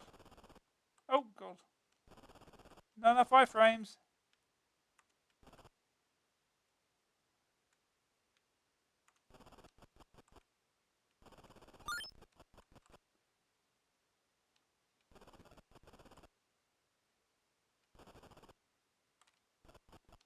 Sure.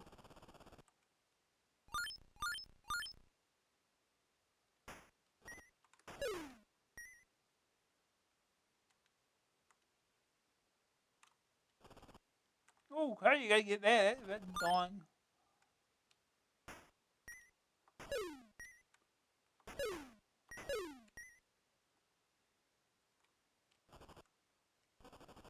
Yeah, that kills you on contact. Yeah, not bother.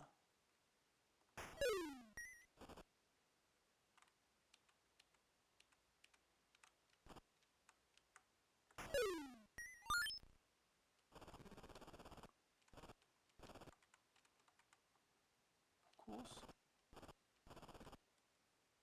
Oh god.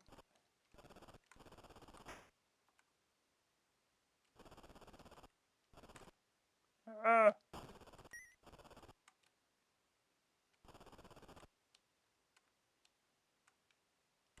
Nope, I'm going this way, it's safer. Or maybe. Oh, you can hit that. Oh, droplet, yep, they're deadly, alright. Drop of water falls on your head. I'm sure it drowns.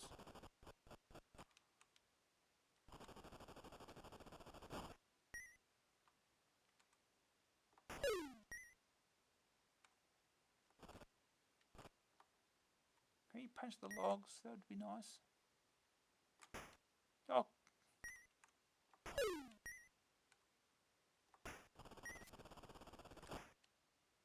Really?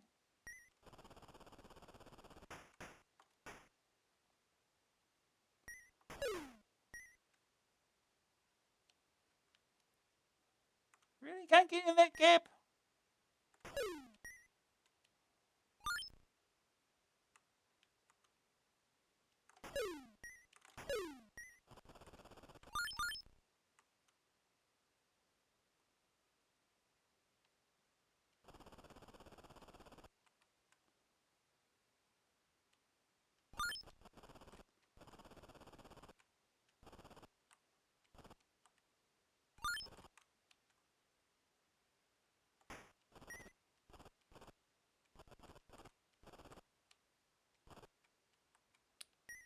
I gotta do it all again.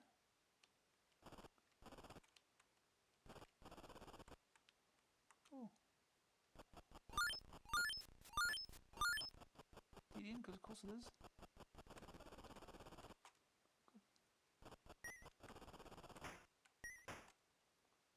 Really?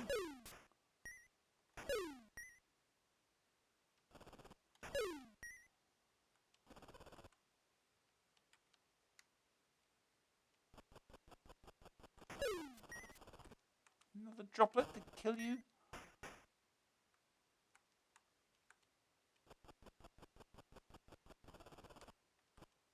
Yep.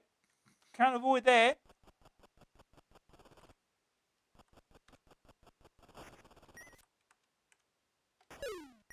You can't hit those. Ah, too early.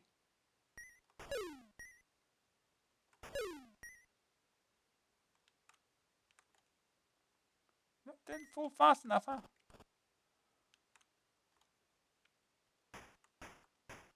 Screw it.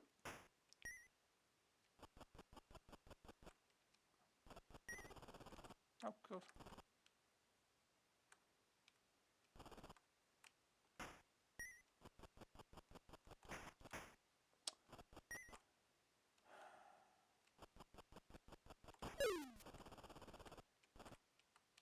What? I didn't even know it hit me.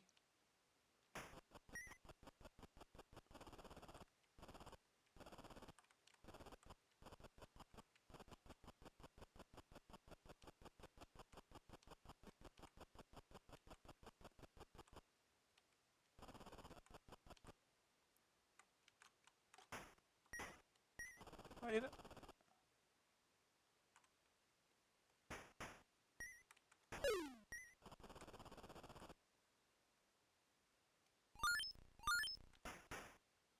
Oh, God, there's a lot of fish down there. And droplets. I didn't go high enough, though. Oh, the droplet was still there, though. Okay.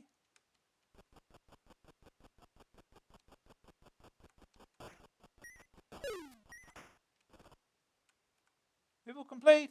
Good. Well, I think I'll leave it there.